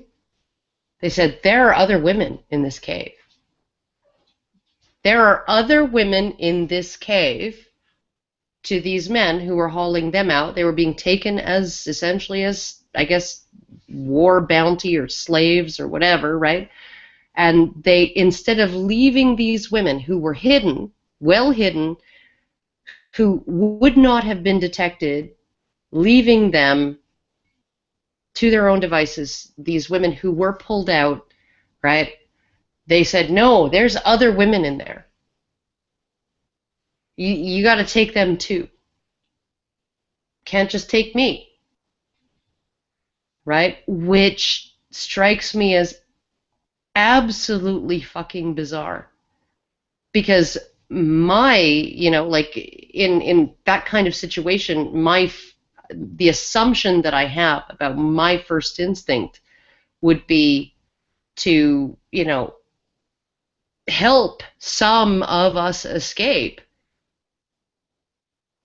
right, by not saying anything. But these women, these women who were pulled out, they gave up their compatriots. They gave up the women that they were tribespeople with. They just gave them up, and just like, and not even, not even under duress, not even like, are there any more women? No, they were just like, hey, there's more women in the cave.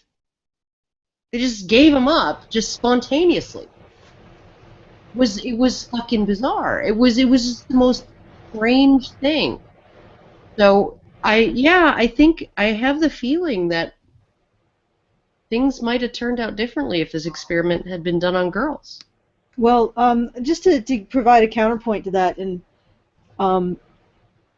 there are, and I think I was speaking maybe to you, Karen, about this. There are also, and we've talked about this before, tribes in Africa where the women have decided that they would rather be raped than see their husbands and their fathers and their brothers and their sons murdered. So, I literally think, and this is one of those things that I've brought up with journalists who've interviewed me and stuff, and they like one of them said, oh, I can't imagine anything worse than being raped, and I'm like, oh yeah, okay, so here's a scenario, guy breaks into your house, got your 3-year-old child, right, has a gun to your child's head and says, you're going to do everything I say and you're going to perform every degrading sex act I can think of, or I'm going to blow your kid's brains out, right? Okay, so what would you do, right? Because all of a sudden rape is no longer the most horrible thing you can imagine. When there are women who are faced with that, they do. They have said, I would rather be raped than see my male relatives hurt. But these same women would rather not be raped unless all of the women that they grew up with are also being raped. Well, they're different groups of women, so it might be different types of socialization. I have no idea, but it was just the most strange thing to me that that these women would just give up the other women, and Well, the other thing is that hunter-gatherers have a very a different sense of morality than a lot of even when you get into like agricultural.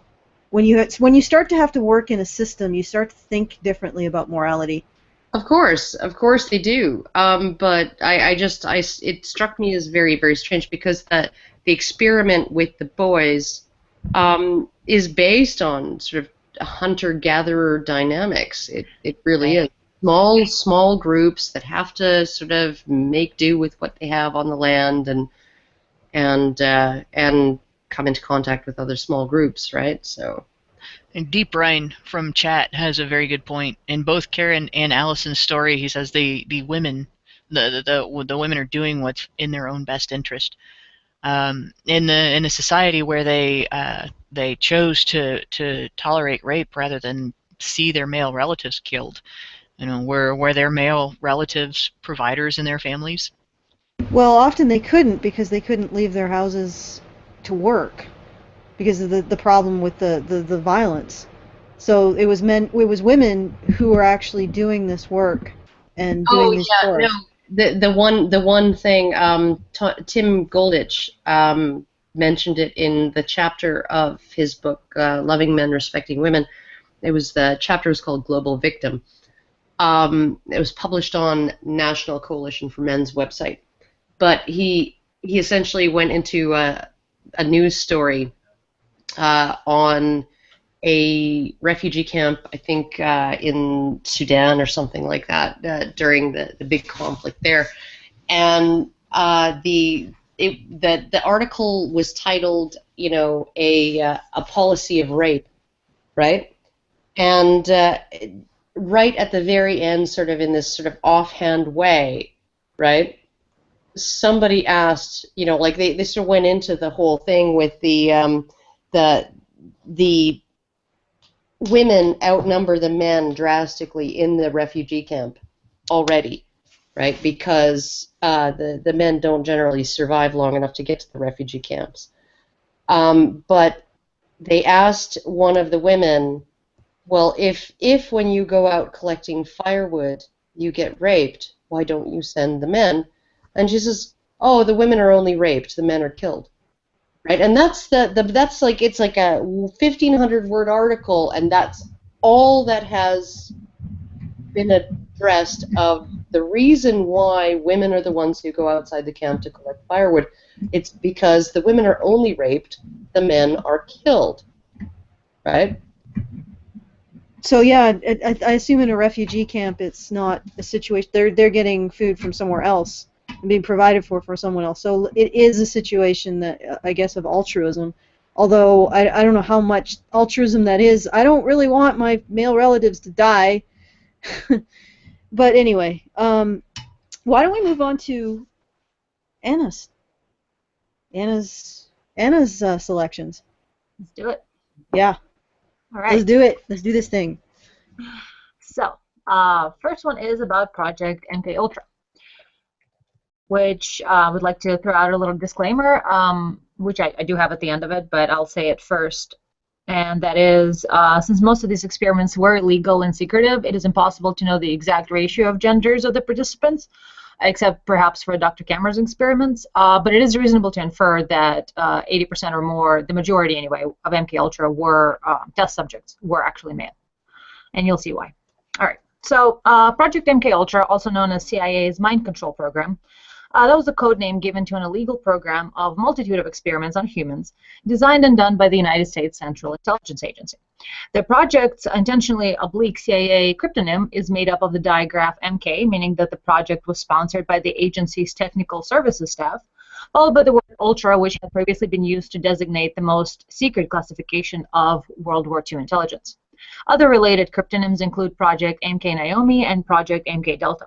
These experiments on humans were intended to identify and develop drugs, alcohol, tattoos, both pricking and stick-on tattoos, and procedures to be used in interrogation and torture that would weaken the individual and force confessions through mind control. The program began in 1950s, was officially sanctioned in 1953, then was reduced in scope in 1964 and further downsized in 1967, and then officially stopped in 1973. One 1995 document gives an indication of the size and range of the effort and multitude of procedures used. 1. Substances which will promote illogical thinking and impulsiveness to the point where the recipient would be discredited in public. 2. Substances which increase the efficiency of mentation and perception. 3. Materials which will cause the victim to age faster or slower in maturity. 4. Materials which will promote the intoxicating effect of alcohol. 5. Materials which will produce the signs and symptoms of recognized diseases in a reversible way so that they may be used for malengineering, etc. 6. Materials which will cause temporary or permanent brain damage and loss of memory. 7. Substances which will enhance the ability of individuals to withstand privation, torture, and coercion during interrogation and so-called brainwashing. 8. Materials and physical methods which will produce amnesia for events preceding and during their use. 9. Physical methods of producing shock and confusion over extended periods of time, incapable of surreptitious use. 10. Substances which will produce physical disablement, such as paralysis of the legs, acute anemia, etc. 11. Substances which will produce a chemical that can cause blisters. 12. Substances which will alter personality structure in such a way that the tendency of the recipient to become dependent upon another person is enhanced. 13. A material which will cause mental confusion of such a type that the individual under its influence will find it difficult to maintain a fabrication under questioning. 14. Substances which will lower the ambition and general working efficiency of men when administered in undetectable amounts. 15. Substances which will promote weakness or distortion of the eyesight or hearing facilities, preferably without permanent effects. 16. A knockout pill which can surreptitiously be administered in drinks, food, cigarettes, as an aerosol, etc., which will be safe to use, provide a maximum of amnesia, and be suitable for use by agent types on an ad hoc basis. 17. Material which can be surreptitiously administered by the above routes, and which in very small amounts will make it impossible for a person to perform a physical activity. Early CIA efforts focused on LSD, which came to dominate many of MKUltra's programs. Once Project MKUltra officially got underway in April 1953, experiments included administering LSD to mental patients, prisoners, drug addicts, and prostitutes, also known as people who could not fight back, as one agency officer put it. In one case, LSD was administered to a mental patient in Kentucky for 174 days. LSD was also administered to CIA employees, military personnel, doctors, and other government agents, and members of the general public in order to study their reactions. Of course, it was all done without their knowledge or consent. In Operation Midnight Climax, the CIA set up several brothels in San Francisco, California, to obtain a selection of men who would be too embarrassed to talk about the events. The men were dosed with LSD, the brothels were equipped with one-way mirrors, and the sessions were filmed for later viewing and study. Another technique investigated was connecting a barbiturate into one arm, an IV into one arm, and an amphetamine IV into the other arm. The barbiturates were released first, and as soon as the person began to fall asleep, the amphetamines were released. The person would then begin babbling incoherently, and it was sometimes possible to ask questions and get useful answers. The classified MKUltra documents indicate hypnosis was also studied in the early 1950s.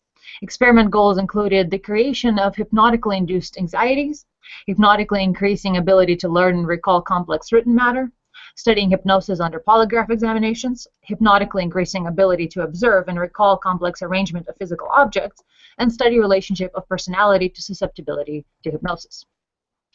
The experiments were also exported to Canada when the CIA recruited Scottish physician Donald Ewan Cameron, creator of the psychic driving concept, meaning a psychiatric procedure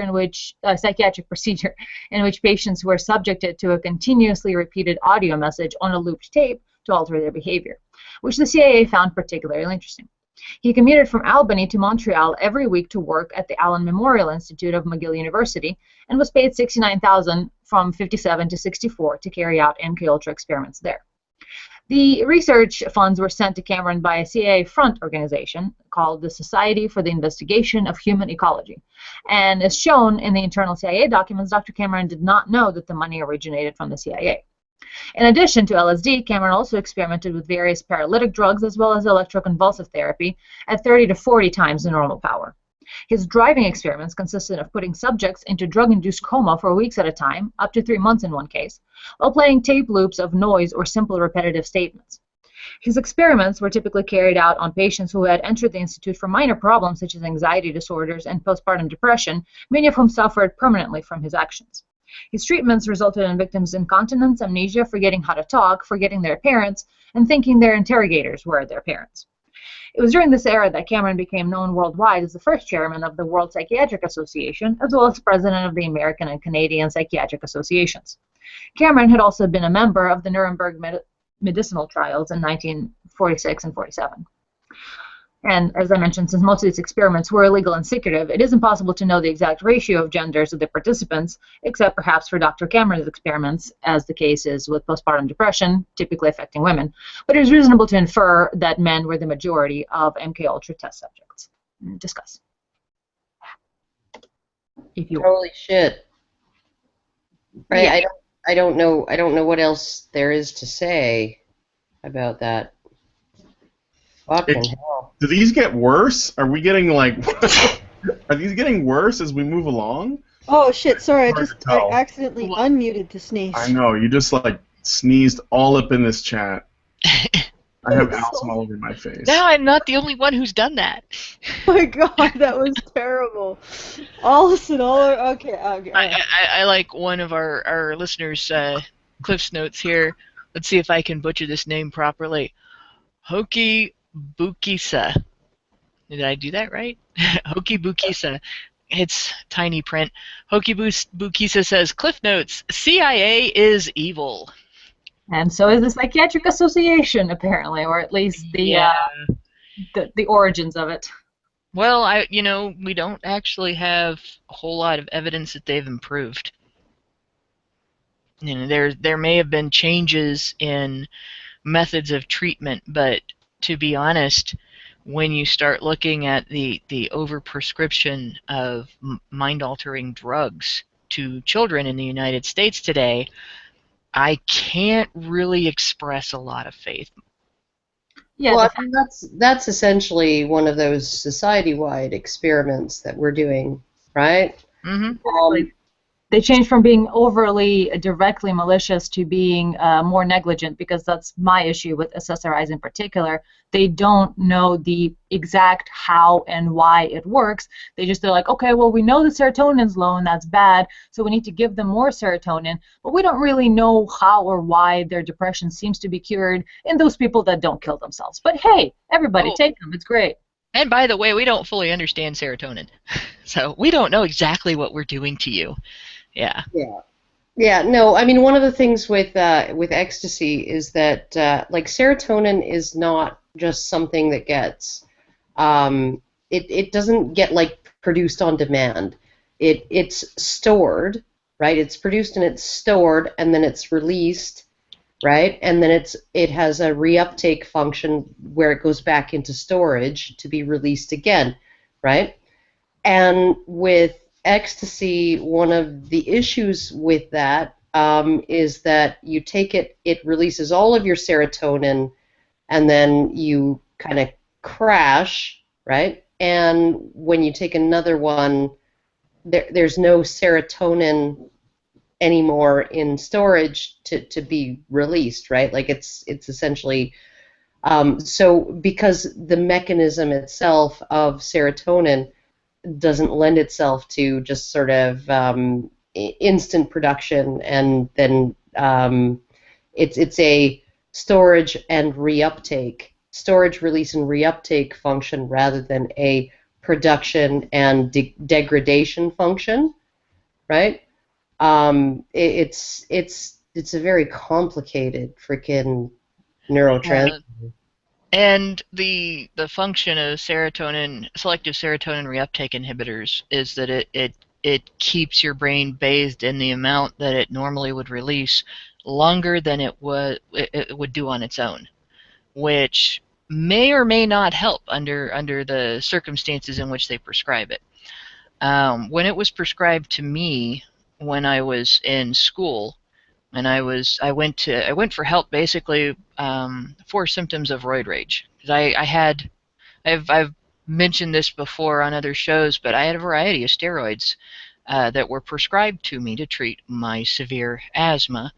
I was also on other medications for it, and so I was like this cornucopia of wonderful side effects, and nobody seemed to take that into account when I went for medical attention for the mental health side effects that those drugs were causing. And they just decided at first that I was depressed, and because people always throw massive catastrophic temper tantrums when they're depressed. You always have motivation for that. But in any case, the drug actually, after a time when it built up in my system to where I had a consistent level of it all the time, caused me to stop sleeping altogether until I ended up crashing after, it was more than 10 days. I don't know exactly how many more than 10 days, but they actually had to medicate me to get me to sleep. And it was a horrible experience. Sleep deprivation is actually, if I recall correctly, it's one of the types of torture that is barred. You're not allowed to do it to prisoners of war, but apparently it's okay to accidentally do it to a 19-year-old psychiatric patient who doesn't have the disorder that you think she has. Sleep I really don't like those. Sleep deprivation is absolutely horrendous. One of the problems with our limited understanding of neurotransmitters is that you can literally have an antidepressant drug that creates suicidal ideation and suicide attempts in people who would not have otherwise engaged in those thoughts and behaviors. One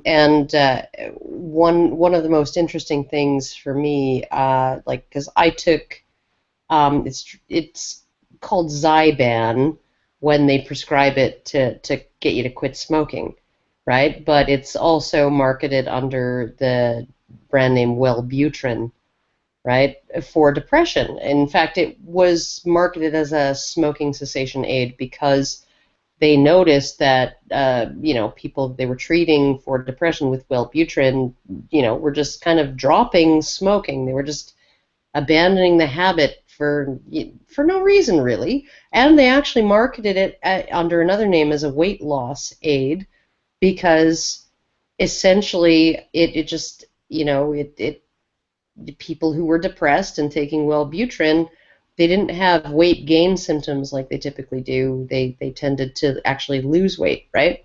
So I was taking this, and one of the it had some very interesting symptoms.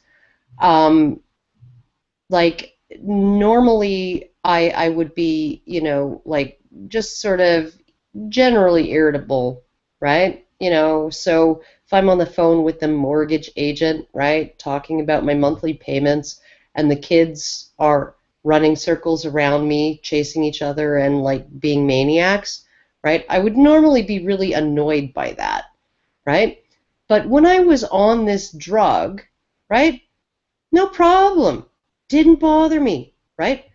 But other things that I would normally be able to, that actually did bother me, but that I would normally be able to, so a customer who, the defining experience was I had these three guys who would come in for coffee all the time.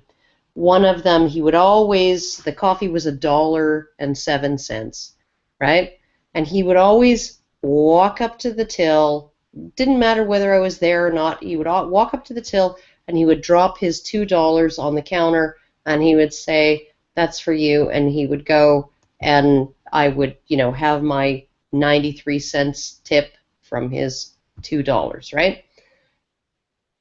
There was one of these assholes who would buy a pop, not a coffee, which was $1.98, right? And he would, if he got there fast enough to the till, to the counter, right? He would go there, he would take that $2, and then he would pay for the coffee and the pop and not leave a tip at all. Okay? And normally, I would just try to make an effort to make it to the counter in time to grab that $2 before he did, and I would never say anything about it because he's a customer. Customer's always right. Okay? And there was this one time, it was right before I went off Zyban. I took one look at him and I said, "Do you think Frank left that money for you, you fucking asshole?" Right? I couldn't help myself. Couldn't fucking help myself. It was absolutely spontaneous. I had no control over certain social interactions anymore, and I was just like, I need to go off of this. Yeah, I discovered with selective serotonin reuptake inhibitors, and the one they had me on was Prozac. Some of the stuff that it was supposed to do is supposed to help get rid of the suicidal thoughts. It was supposed to help get rid of the intrusive negative self-talk that goes along with being a normal teenager, really. And it didn't. It just took the anxiety associated with them away, so it was no longer scary. To think that what might happen if I do this? What might happen if I just walk out in front of this bus? It wasn't scary to think that would end everything. And it took away. Yeah, it took away one of the two things that kept me from acting on it. Yeah. The other one being concern over how it would affect my family. I was fortunate. I was on a low enough dose it didn't take that away too. Because there were multiple times where that impulse would hit and I would have no warning. I'd be just, walking home from school and I'd be on the one road in town that semis were actually allowed to drive down, and I'd think, it'd be really quick. And there would be no fear. None. It's one of the weirdest things too, right? Because you know, like the sort of the hormone changes and all of these sort of chemical changes in your body. Like this is one of the things about having a baby that I don't think most people really, I don't think men can really necessarily appreciate. But when you have a baby, like a real young baby, and you're not even necessarily run ragged and you're not like deprived of sleep or whatever, but you have like certain hormones in your system, and it can actually give you obsessive thoughts like, what if I threw my baby out the window? What would happen? Right? And those thoughts can just like repeat and repeat and repeat. Like, what if I did that? What would happen if I threw my baby out this second story window? Right? And other impacts of, you know, what they call baby brain, right? You know, like there was this one time when I went out, I was going out to the store in the car, and I, bundled up the kid into the car seat and got everything ready and diaper bag and all of that, and and I go out to the car and I set the kid in the car seat on the hood of the car, and then I go and I unlock the doors and I get everything, put the diaper bag in, and I get in the driver's seat and I start the car and I grab the gear shift to put it in reverse to back out of the parking space, and I look forward and the car seat with the baby in it is still on the hood of the car, right? I mean, this is how chemicals, like changes in your normal chemical, just environment in your brain can completely fuck up your thinking, right? And so the whole idea of introducing chemicals to change the way you think is something that I've had chemicals introduced just naturally, just through childbirth, that have made me think some really horrible things. I've never acted on them, I've never done them, right? But I did think a lot about, like, what would happen if, like, I snapped my child's neck? Like, what would happen, right? Like, and it's like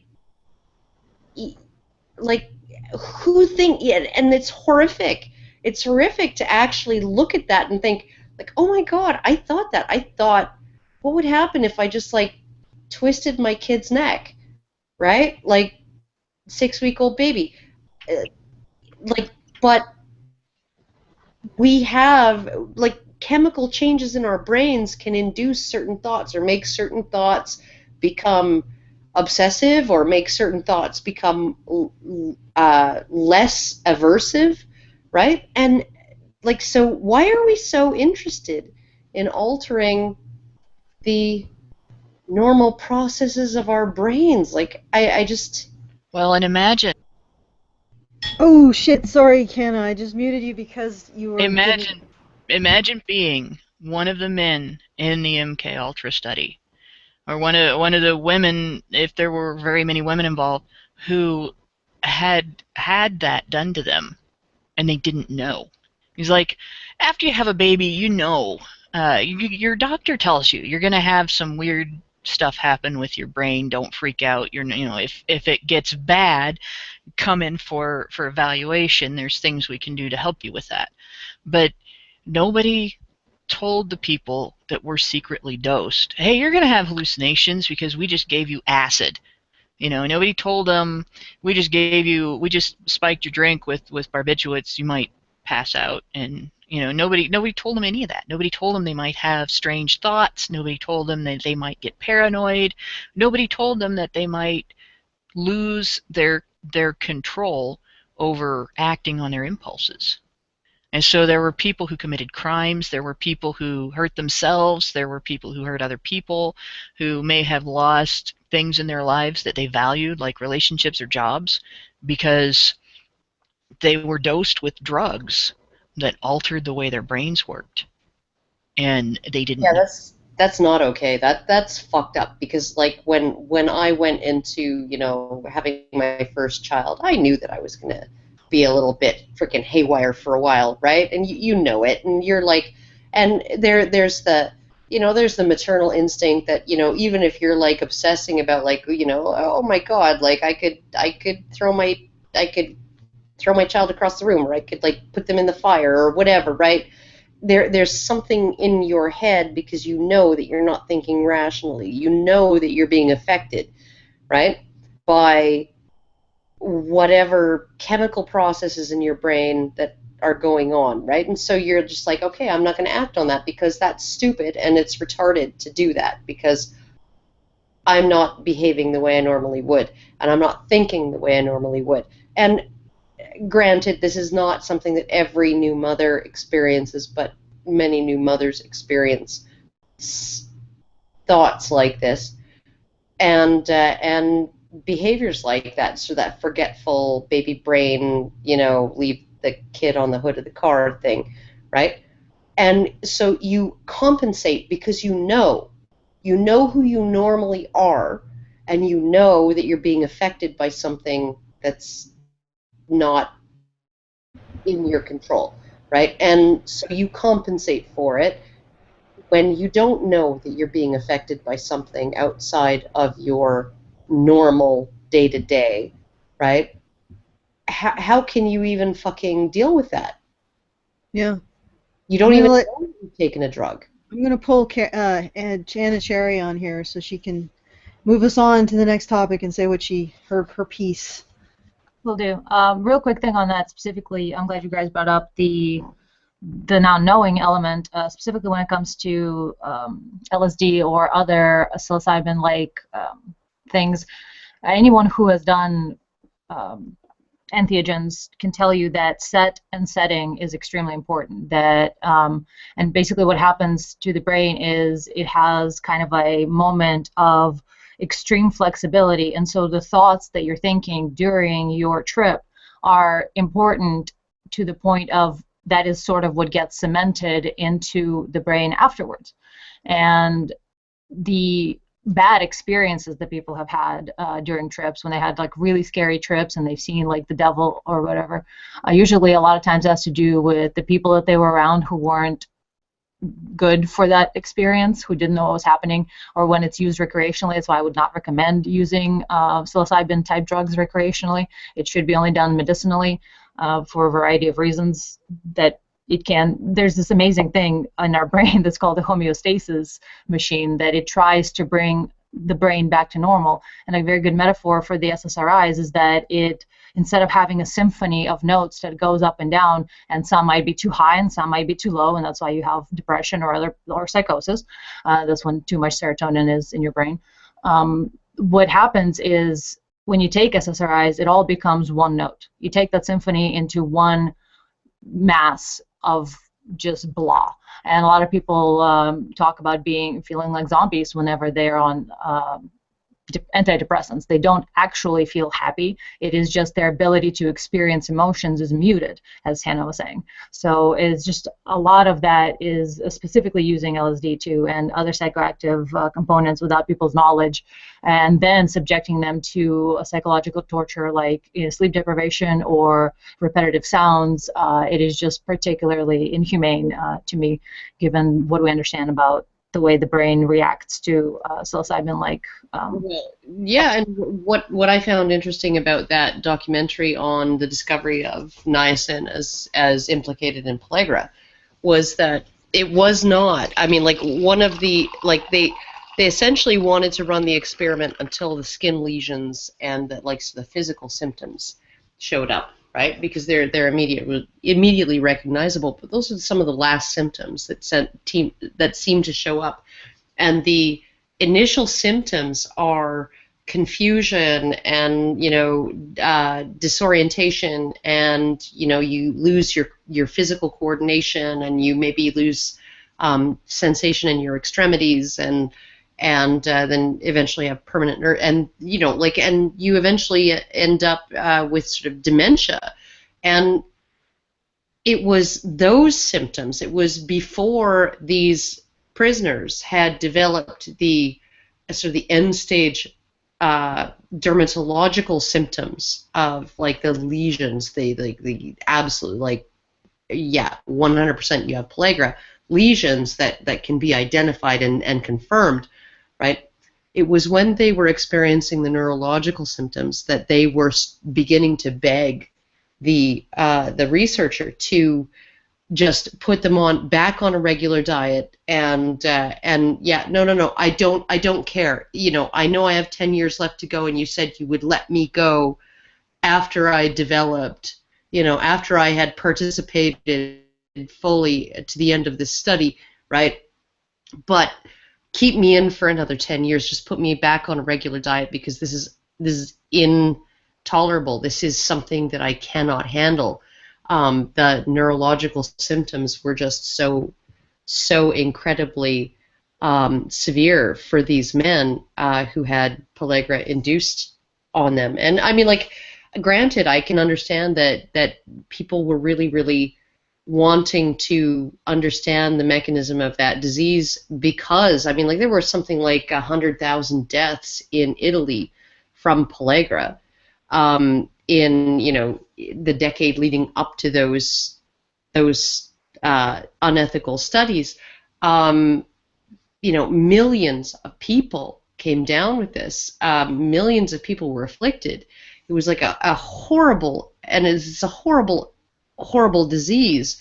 And so, I mean, I'm sure there was some desperation to understand what was causing it and how it could be prevented. And initially, they thought it was a germ thing.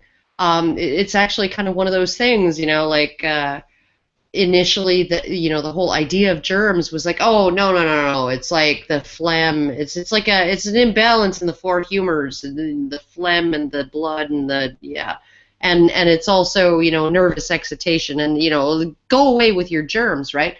But when pellagra became epidemic throughout all of these Western societies that became reliant on corn as a staple food, there was this idea that it had to have been caused by germ, it had to have been communicable in some way, that it couldn't possibly be attached to the diet.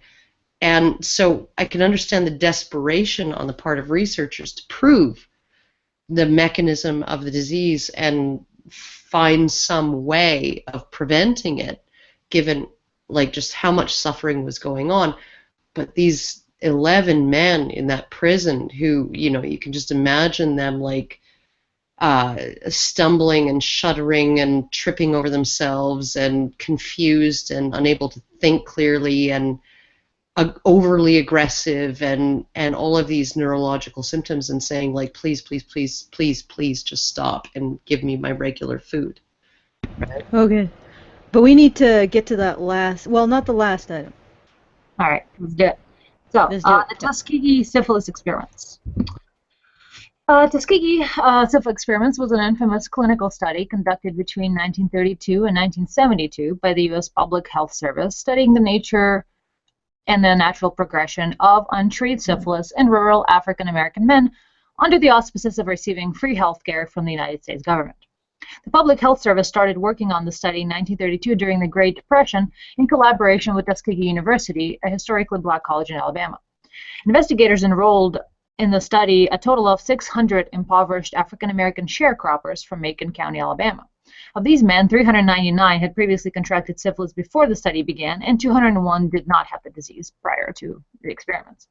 The men were given free medical care, meals, and free burial insurance for participating in the study. After a time, funding for treatment was lost. However, the study was continued without informing the men that they would never be treated. None of the men infected were ever told they had the disease, and none were treated with penicillin even after the antibiotic became proven for the treatment of syphilis. According to the Center for Disease Control, the men were told they were being treated for bad blood. It was a local term for various illnesses that include syphilis, anemia, and fatigue. The 40-year study is controversial for violation of ethical standards because researchers did not only intentionally infect unsuspecting men, but also knowingly fail to treat their patients.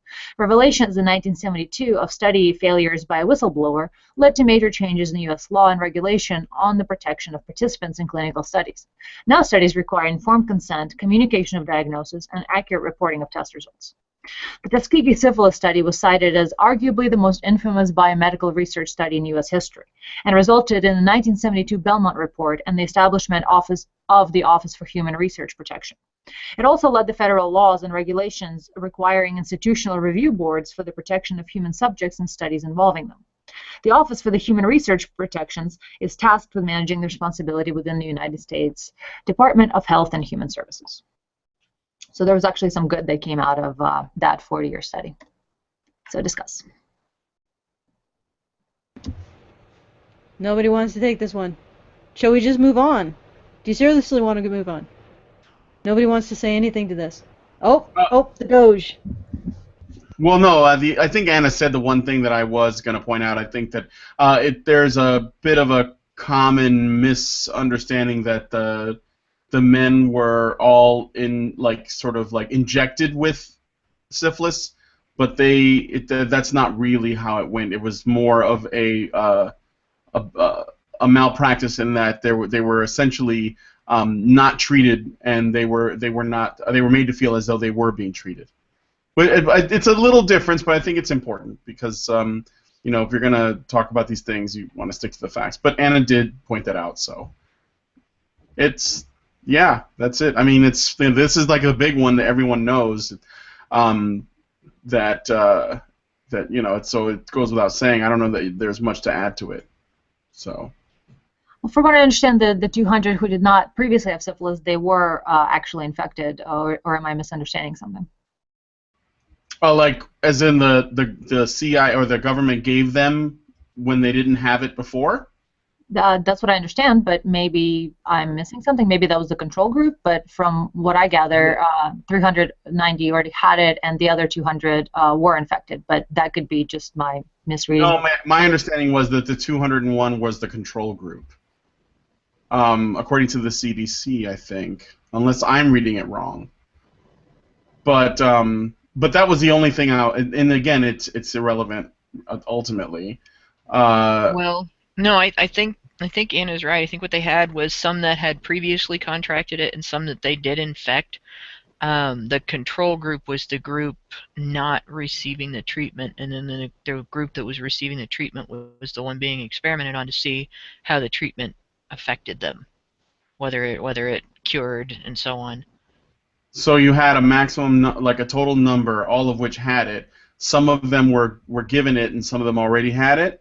And then that's my understanding. Unless they had anybody in the group that they left out of the infection in order to see how the infection progressed as well. Looking at it, that was pretty well known what happened when you got syphilis. By that time, it was pretty well known how that was going to progress. It seems, if I'm looking at the actual information here of the study itself, since there was declassified information, and you can find it in my sources, it seems the 200 were healthy black men. But it still doesn't say if they were, it says they're healthy control, so I'm assuming they were not infected, but I guess the sort of not misconception, but the mistrust of the government that arose from the Tuskegee experiments was, particularly among African American population, was the fact that they were told that they were going to be treated, and after the funding ran out, they were not treated, and a lot of men from the original 399 died. So. And of course, a lot of their wives and children, or a lot of their wives were infected, and a lot of the children were born with congenital syphilis. So there were sort of ethical issues from the people that they said they were going to treat, and then they didn't. So I think Brian's more correct on this one. Still, it's fucked up. Well, yeah. There's no doubt about that. All right. Shall we take a break till we get into the last two? You want to take a break? What kind of break? What kind of break are you talking about? Should I go intermission? We get some sodas and. Yeah, somebody do some intermission music. No, I was thinking of reading. My dog's enema freaking bottle. Okay, how many times are you going to bring that up? What? I am stuck having to give my dog enemas. Wait, what do you? Okay, so what do you want? What I could read a letter. Well, I have actually some stuff I could read. Yeah, do you want to show? So that's the intermission? Yes. Oh yeah, that's fine. Or we can have Karen continue to detail what she's doing to her dog's butt. No. I always don't want to read letters. I just want to get down to the rest of. Oh no, this letter has to be read. God damn it. Okay, fine. We'll go into the next topic. I'll read the letter later before we leave. Oh no, you can read it now. It's fine. If you're gonna read. No, it's okay. Whatever. Oh my God. Oh, you fucking... Whatever. I aim to please. Okay, so can you guys see this that I'm sharing? I might need... Yes, I can see it. Here, let me share your screen. Yeah, yeah. I could. Yeah. No, we can see it. What we do. Yes. It positively engages men, young men, and boys. Okay, but let me announce what this is. The one that I'm doing, I didn't actually do a write-up on it, so I figured we could just look at their fucking materials, is the White Ribbon Campaign, in which in Canada, particularly in Ontario, there is a group of people that wants to go into, or is going into schools and teaching boys to take responsibility for violence against women and girls. Taking responsibility for it. Even though they themselves probably are not violent. Well, but Alison, who else is going to take responsibility? Yeah, what do you want? What do you want? Violent people? No. You want the women to do it? Come on. No, but you don't have responsibility. Do you want the people who beat up women to take responsibility for it? No. You should ask the young men, the boys, right, who would never consider hitting a woman, right? They should be taking responsibility for it. Oh, it gets better. It gets fucking better. The insanity of this gets better. Okay, I'm gonna show you. Actually, I'll open this up in a separate. No, so you're not gonna see that, but I think you can see this. Can you guys see this? This is men's attitudes towards behavior, towards violence against women. Okay, you see that? Yeah, it says the White Ribbon Campaign conducted an Ontario-wide survey with 1,064 men 18 years of age and over in May of 2012. Here's a sample of the results. Visit www.whiteribbon.com. Don't show them. Okay. Okay, all right. 94 of men believe violence against women and girls is a concern to them. 87% think violence against women and girls affects all women, including the women in their lives. 96% agree that violence can happen in any family regardless of cultural background or economic situation. 79% disagree that domestic violence is a private matter to be handled. So essentially what this survey has found is that most men have exactly the attitudes that White Ribbon wants them to have. So what the fuck is White Ribbon? This is the thing. This is what blows my fucking mind. It's not enough.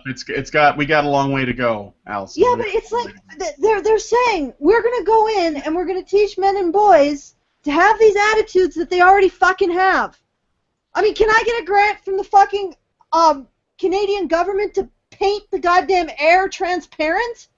Yeah, like, from Catherine Wayne or whatever. Yeah. You have to go in and convince people that gravity works. But it's just like if you see where modern art is going, I'm sure you could actually get a grant for that. Yeah. The mindfuck that this is, though, I mean, what they're basically doing is going in with a program designed to make boys adopt a sense of guilt over something that they are not only not responsible for and have no control over, but they also oppose its existence, that it occurs. They are against this. They don't like violence. They don't think people should be hitting. They don't want people hitting girls. You know, they might fight with each other, but girls are exempt, and they're already being raised that way. And then they go to school, and they get to be told, "You're guilty. This is your fault." And even though you think this is wrong and you're not participating in it and you have no way to do anything about it, you have to adopt this guilt and carry it and let it fester and grow inside of you. And they're basically trying to build the guilt end of male feminism from the ground up. Yeah, but here's the other thing.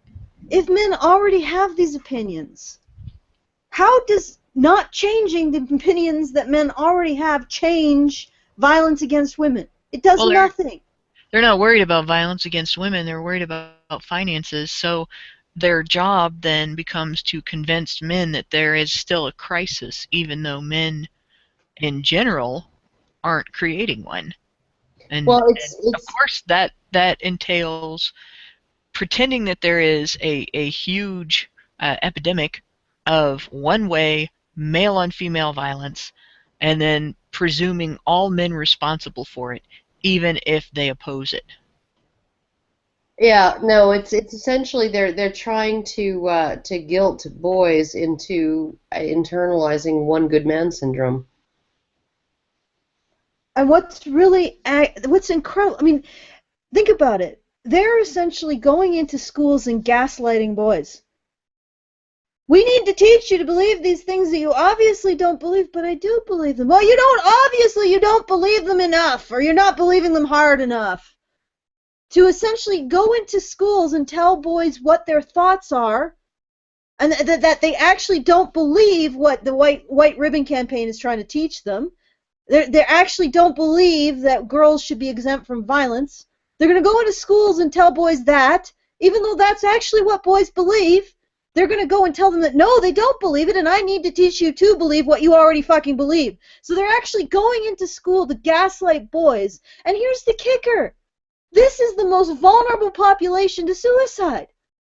Literally, the Ontario government is literally paying people to go gaslight the population of Ontario that's most vulnerable to suicide. Yeah, gaslight and guilt them. Gaslight and guilt them. Like, this is like, fuck this, how is this justified? I mean, okay, at the beginning of this radio show, I said that I don't believe that people buy into ideologies for the express purpose of making the world worse. But this white ribbon campaign and the feminists behind it, they really make it hard for me to not believe that they simply want to make the world worse. That they just want to make the world worse for boys. When they go in and they say, no, we got to gaslight the most vulnerable population, the most vulnerable to suicide population in fucking Canada, we got to go gaslight them and make them feel guilt for something that is not their fault. Part of me is like, because the White Ribbon campaign is sort of a male initiative, right? It's spearheaded by male feminists and all of this, and I think that the male feminists that are prone to indulging in these practices, right? They really do feel like they are kind of that one good man, and that they have to change the world. They have to do it for women, and the way to do that is to bring other men, into. But the problem with one good man syndrome is that it's kind of like that whole tribalism thing, right? One good man syndrome is part of, it's a vulnerability that men have, right? Just in their psyche, right? It's a vulnerability that men have. So no matter, you could have every single person, you could, all of those numbers on this freaking infographic, right? Could be 100%. And for the one good man, right, it wouldn't be enough, right? As long as there's one woman who's ever been, like, pushed out of a doorway by her partner who wanted to leave a conflict, right, it's not enough. It's not enough, and it will never be enough, and he is the one who sees that that it's not enough, and therefore other men need to be brought into this belief, right, that it's not enough. And so, I mean, essentially, it's like that. It's like the tendency of humans to seek out danger in our environment. Like, we are, out of all of the humans in all of human history, we are the safest ones right? We are the ones who are most likely to die of old age rather than violence. We are the most likely to die of old age rather than disease. We are the most likely to die of old age rather than some kind of environmental calamity. We're the most likely to die of old age, in our sleep than from some kind of active war or whatever, right? We are the least likely to experience real danger. And yet, between our instinct to seek out dangers in our environment and obsess about them, right? And our media's ability to show us those dangers, right? We actually feel that we are less safe than people were in the 1950s or in the 1920s or in the 1800s, right? We actually feel that crime is a bigger problem than ever, right? When in reality, crime is, yes, compared to the 1950s, crime is higher now than it was, but compared to 100 years ago, much, much lower, right? The rates of murder in London in 300 years ago would absolutely shock us, right? Compared to what the rates of murder in Detroit are now, right? There is something in us, right, that we can't recalibrate. All we can do is raise our thermostat or lower our thermostat, right? And so we're constantly looking, well, what's threatening women? What's threatening women today? Oh my God, there's something threatening women. There's something, there's some way women are suffering today, right? Okay, so in order to fulfill that need to know how women are suffering, we're going to redefine domestic violence to include, withdrawing affection and withholding sex and claiming to have the claiming to be the logical partner, right? Or saying that she's being irrational, right? Those are all now forms of violence, right? And so therefore now we have a bigger pool. We have even a bigger pool of victims of domestic violence than in the 1960s, when you actually had to freaking hit your wife to be accused of domestic violence, right? We have this thing in us, right, that this infographic, right? I don't know whether there's any way to solve this, because there's 6% of men who don't think that domestic violence against women is a concern, and Yeah, but they could just be guys who don't engage in it. Yeah, no, that doesn't matter. Yeah, no, but maybe they're withholding sex from their wives, right? Okay? Oh, And for therefore they are, right? And there's 13% of men who think that it doesn't affect all women, when in reality there is some woman who's been called a bitch by her partner at one point in their relationship, and therefore it does affect all women, right? And so wait, actually, that statistic is terrifying. So 87% of men think that violence against women and girls affects all women. That would be 100% of women.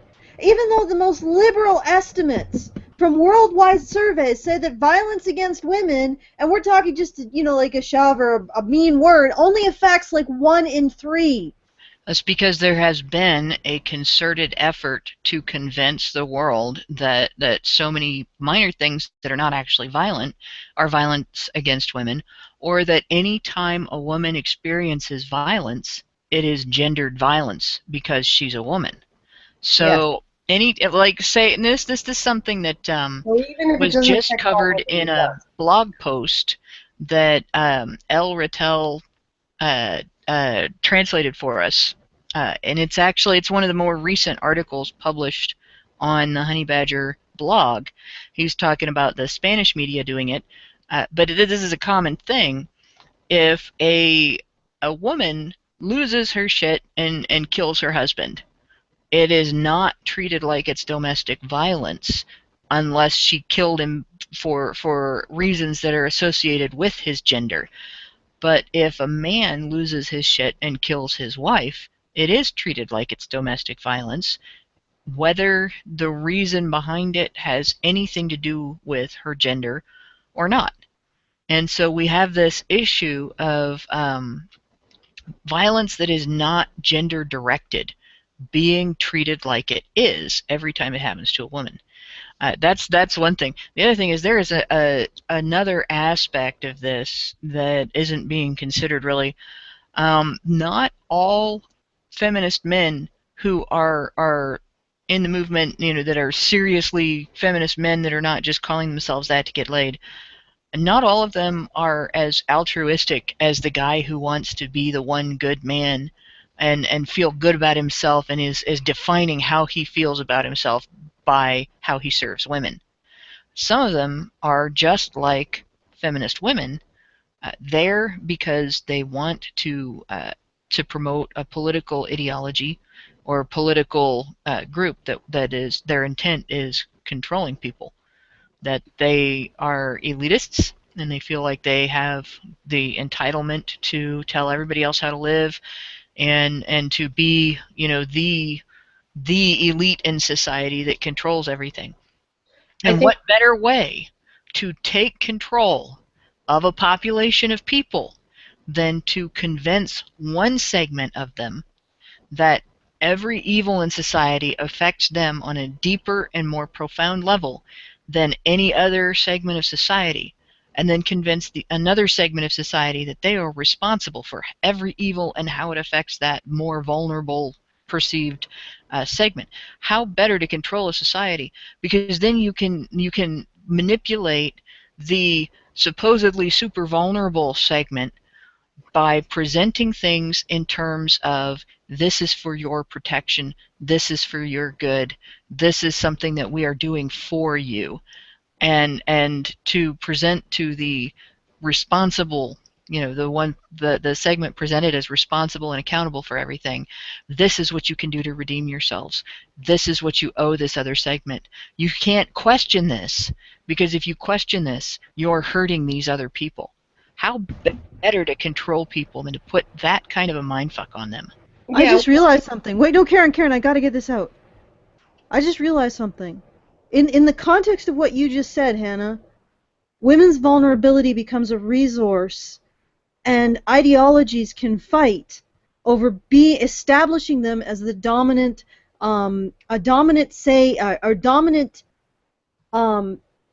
explainers or setters, or the people who create the map of women's vulnerabilities. They are the ones who define women's vulnerabilities, because they can use those vulnerabilities to control society and establish force to control people. Okay, but so you're talking about women's vulnerability as a currency. Well, okay, so we already know that men compete with each other on socioeconomic hierarchies, right? Like intrasexual competition, male dominance hierarchies, the struggle for resources, the struggle for control, the struggle for power, the struggle for authority, right? Okay, we already know that male intrasexual competition exists in terms of acquisition of resources. So why would this be any different, right? It's not necessarily that these men are wanting to control everybody in society. It's that they want to distinguish themselves as above the rest of the pack of men. Except for one thing.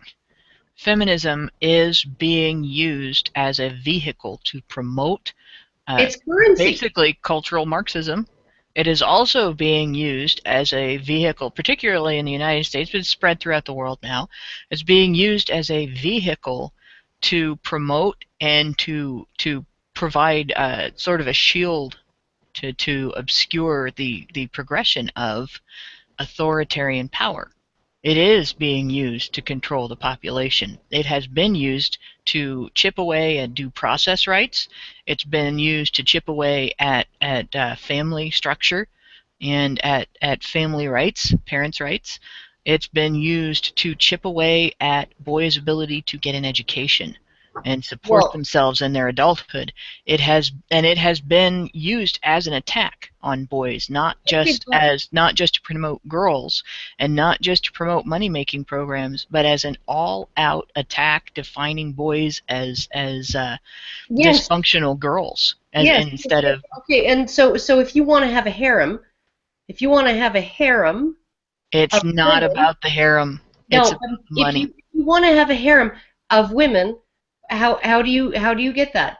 You demonize and patheticize and feminize and and loserize all of the other men, right? You It's essentially still not about. It's still not about the women. It's about the politics. It's about having power, and that's the bottom line. There is a segment within the male feminist population that doesn't give a rat's ass about women, female attention, having harems, having anything whatsoever to do with women. That is only about political power and money. You mean like yeah, politicians, but like okay, the Justin Trudeau's of the world? okay, but please understand what I'm saying. I'm not saying that Justin Trudeau wants a harem of women.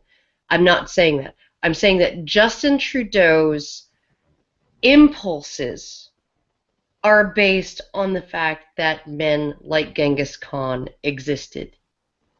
Okay? And that men who behaved in the ways that he's behaving in certain circumstances managed to create a lot of sons, of whom Justin Trudeau might be a descendant of, right? It's a we are when I talk about, it's about the harem, it's about reproductive opportunities, it's about intrasexual competition between males. Yeah, no, it's not directly about that. That's the distal cause. That's not the proximal cause. None of these men realize that the reason that they have impulses to get power, right, over everybody, right? None of these people, women included, right, who have this impulse to get power over everybody or to be control freaks or all of that, none of them necessarily realize that the reason that they have those impulses is because the people 100,000 years ago or 10,000 years ago who had those impulses had a lot greater reproductive success than their neighbors, right?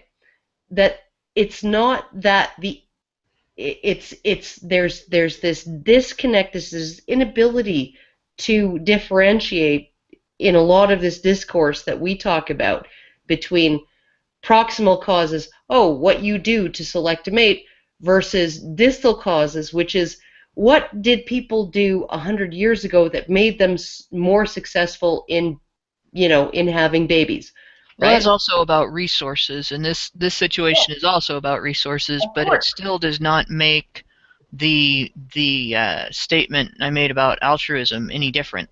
These guys do not have the altruistic belief of women as angels that some of these, some of the more one good manish feminists, they have an attitude. Like, you run into one of those guys, they're very easy to debate because they treat you like glass, and they don't know how to handle it if you don't live up to being treated like glass. They don't know how to handle it if you ask them tough questions. And they really don't know how to handle it if you treat being treated like glass as a form of discrimination. And that you can sort of tell the difference between the one good man feminist and the, I don't know, I guess I'd call him the more marauding male feminist, the guy that's out there trying to promote a power structure for the sake of the power structure and not for the sake of defining himself by the acceptance of women.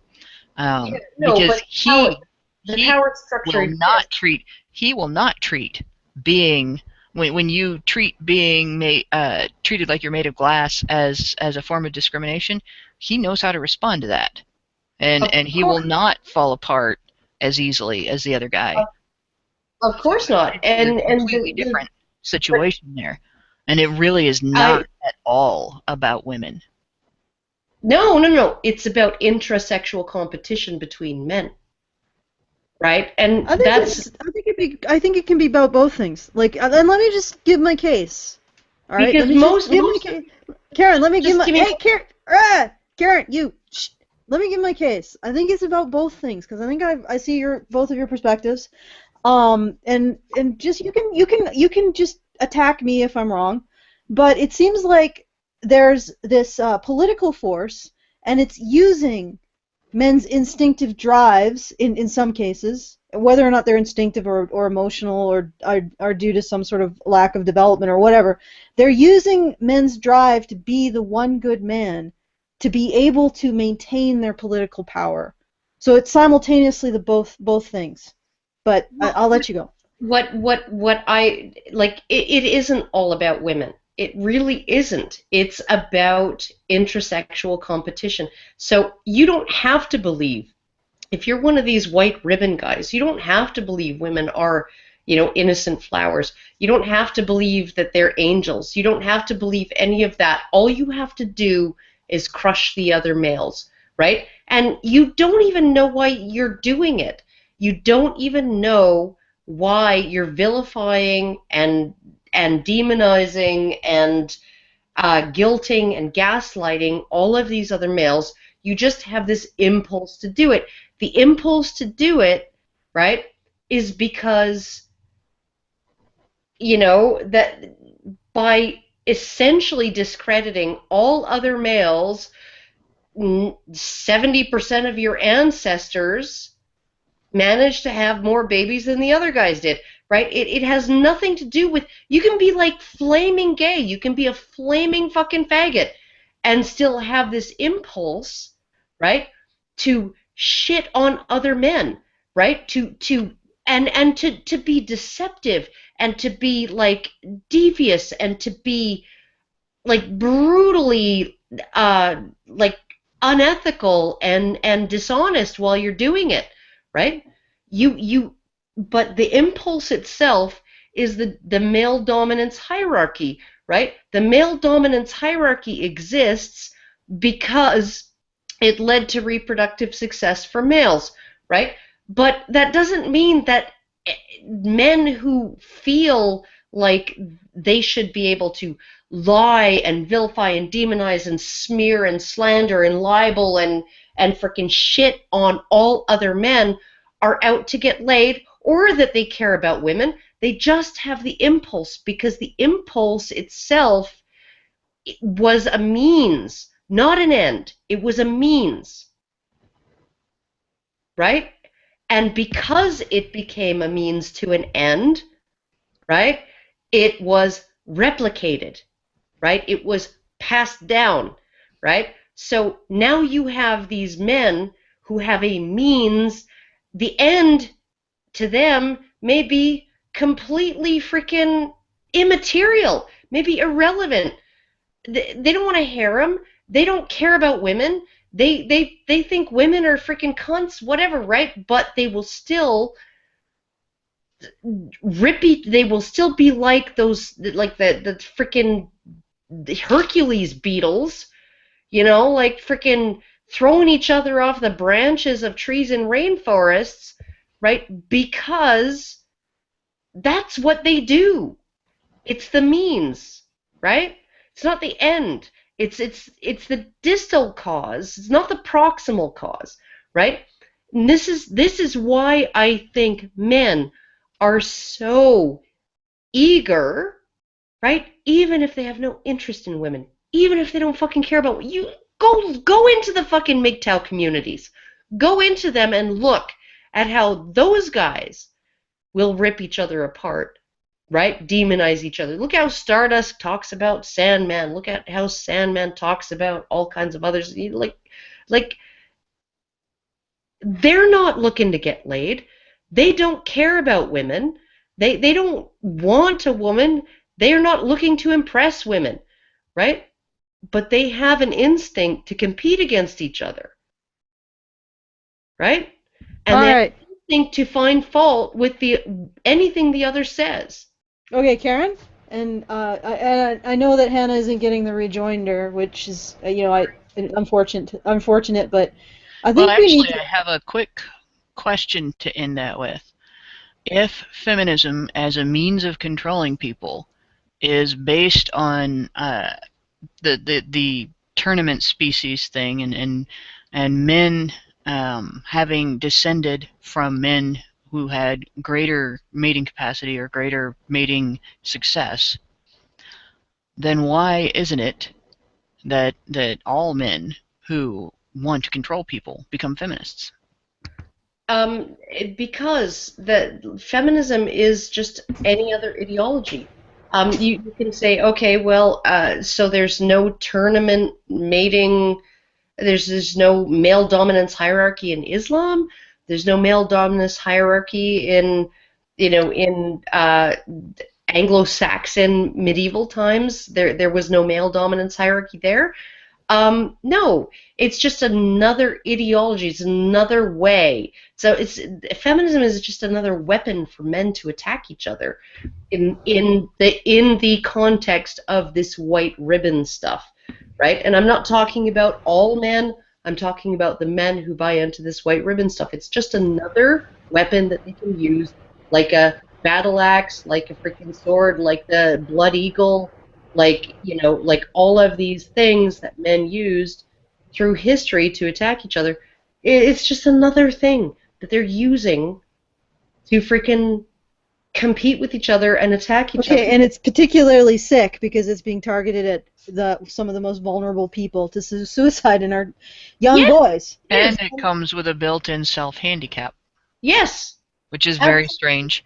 Absolutely. It's like the most freaking hipster looking dude with the biggest problem glasses and he's the most effeminate. Well, he's the alpha dog in this debate because he's bought into feminism, and as long as he stays in his echo chamber, right? As long as he stays in his ideological purity freaking swamp, right?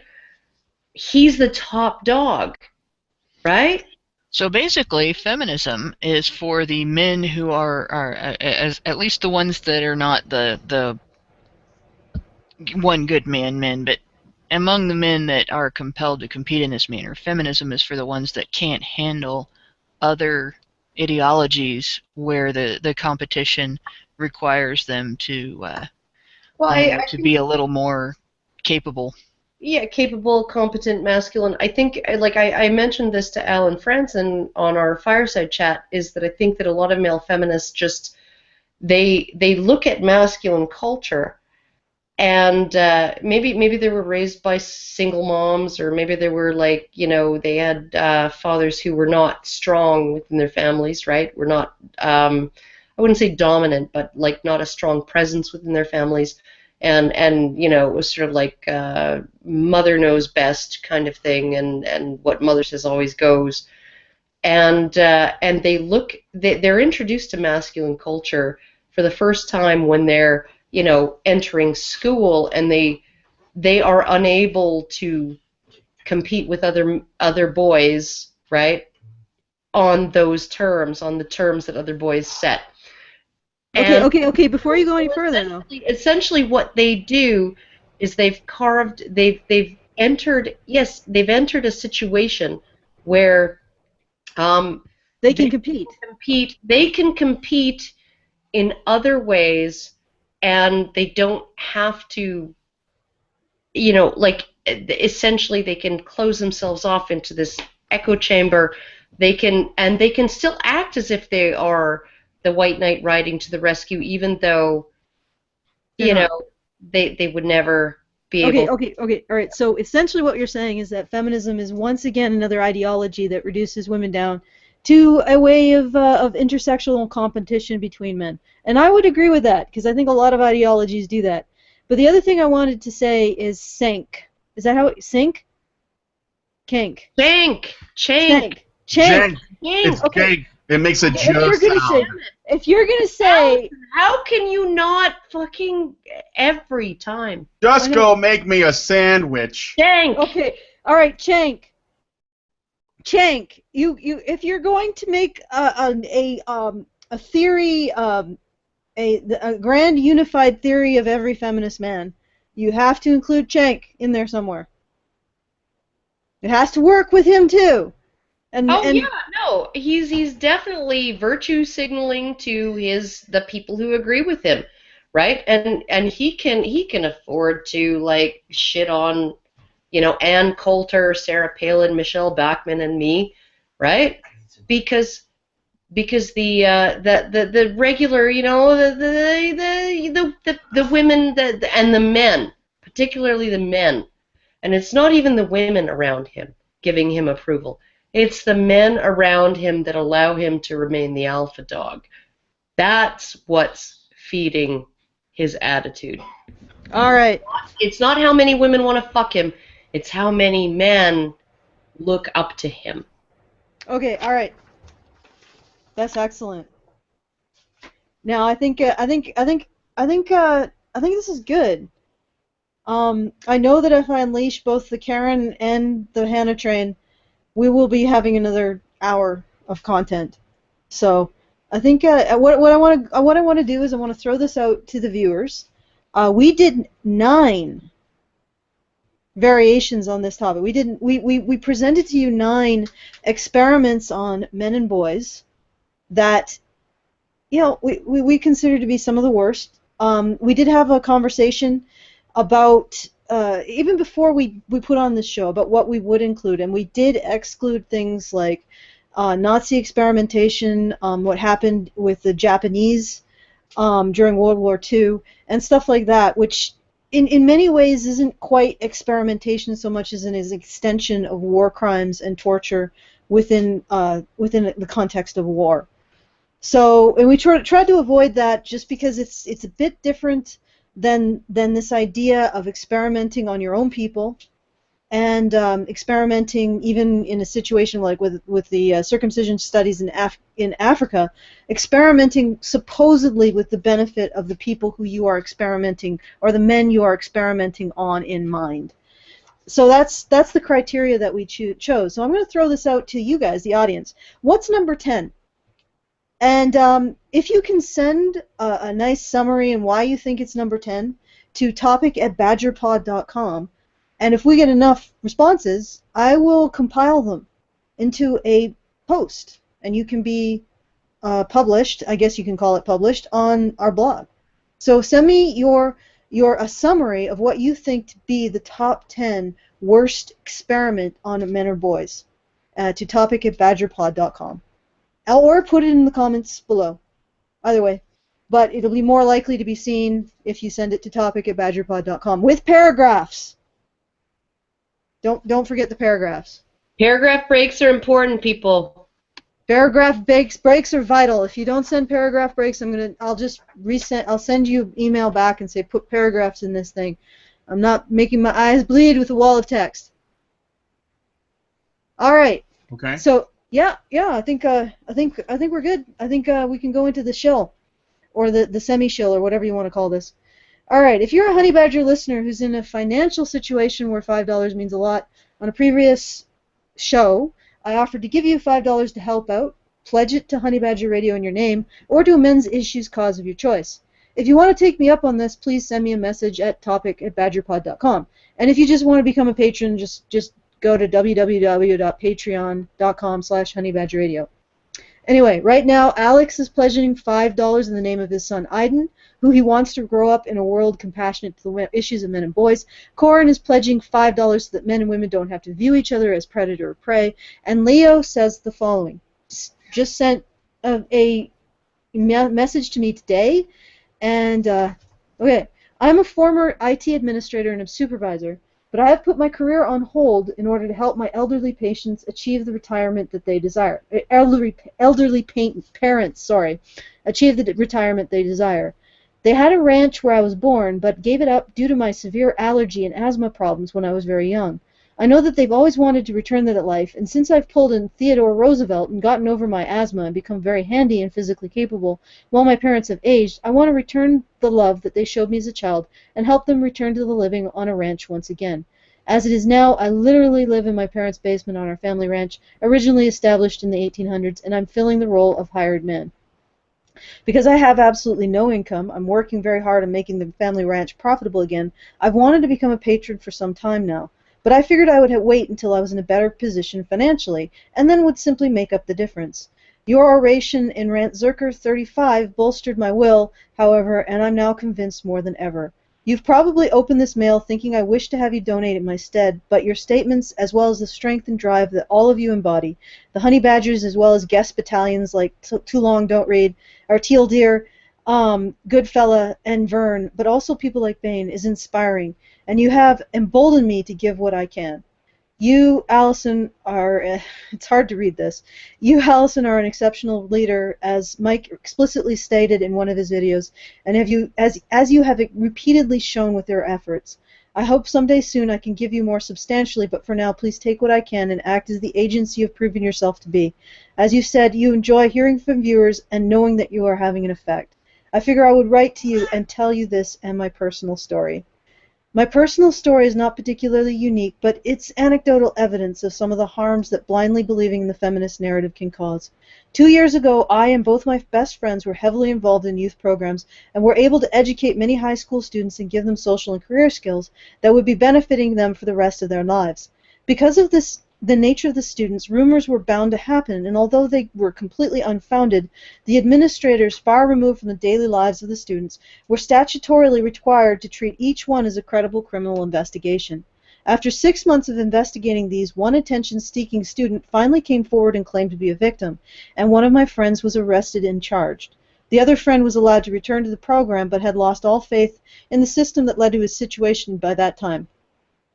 So he left to become a criminal defense attorney to protect against this very sort of injustice.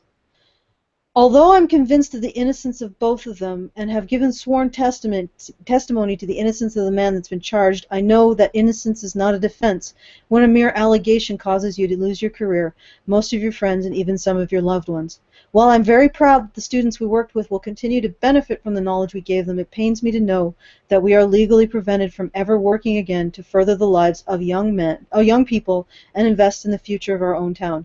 I'm a men's rights activist because I have seen the severe damage that believing in a victim culture has caused to my home, and I'm sure many communities like it. All right. I want to thank Leo for giving me the chance to become a Honey Badger Radio patron. The process of giving has made me understand why I support Honey Badger Radio, why I, Alison, support it. And the answer to why is this. And this goes out to the people that on the panel more than anyone. Of the people I've met, the team I've brought together here or have come together here constitute the smartest people I've ever met. And not just smart in the right way. They're brave smart. They face the things even inside them that are painful and difficult. So those long odds to bring about the change that Leo wants to see, justice for men who want to help children learn in their communities and are subject to false accusations, or Alex wants to see for his son to grow up in a world where compassion for men isn't like an oddity, where you don't have to say, oh yeah, there's a group out there for Spanish moss, but there's no group really advocating for men. You know, these kinds of things, bringing out these kinds of changes, these long odds. Well, with this group that I have right here, those long odds are a hell of a lot less long. And realizing why I pledged my support to Honey Badger Radio made me realize the real question isn't why, but when. When do I want this change to start to happen? For me, the answer is now. Hell, the answer is yesterday. I don't want the change to happen in a generation, in 10 years, in 5. I want it now. I want it right now. So here's my question to you. Do you want this change to happen now? Not in a week, a year, a generation, but now. Then take me up on my offer to pledge in your name, or go to www.patreon.com/honeybadgerradio, and let's get this started.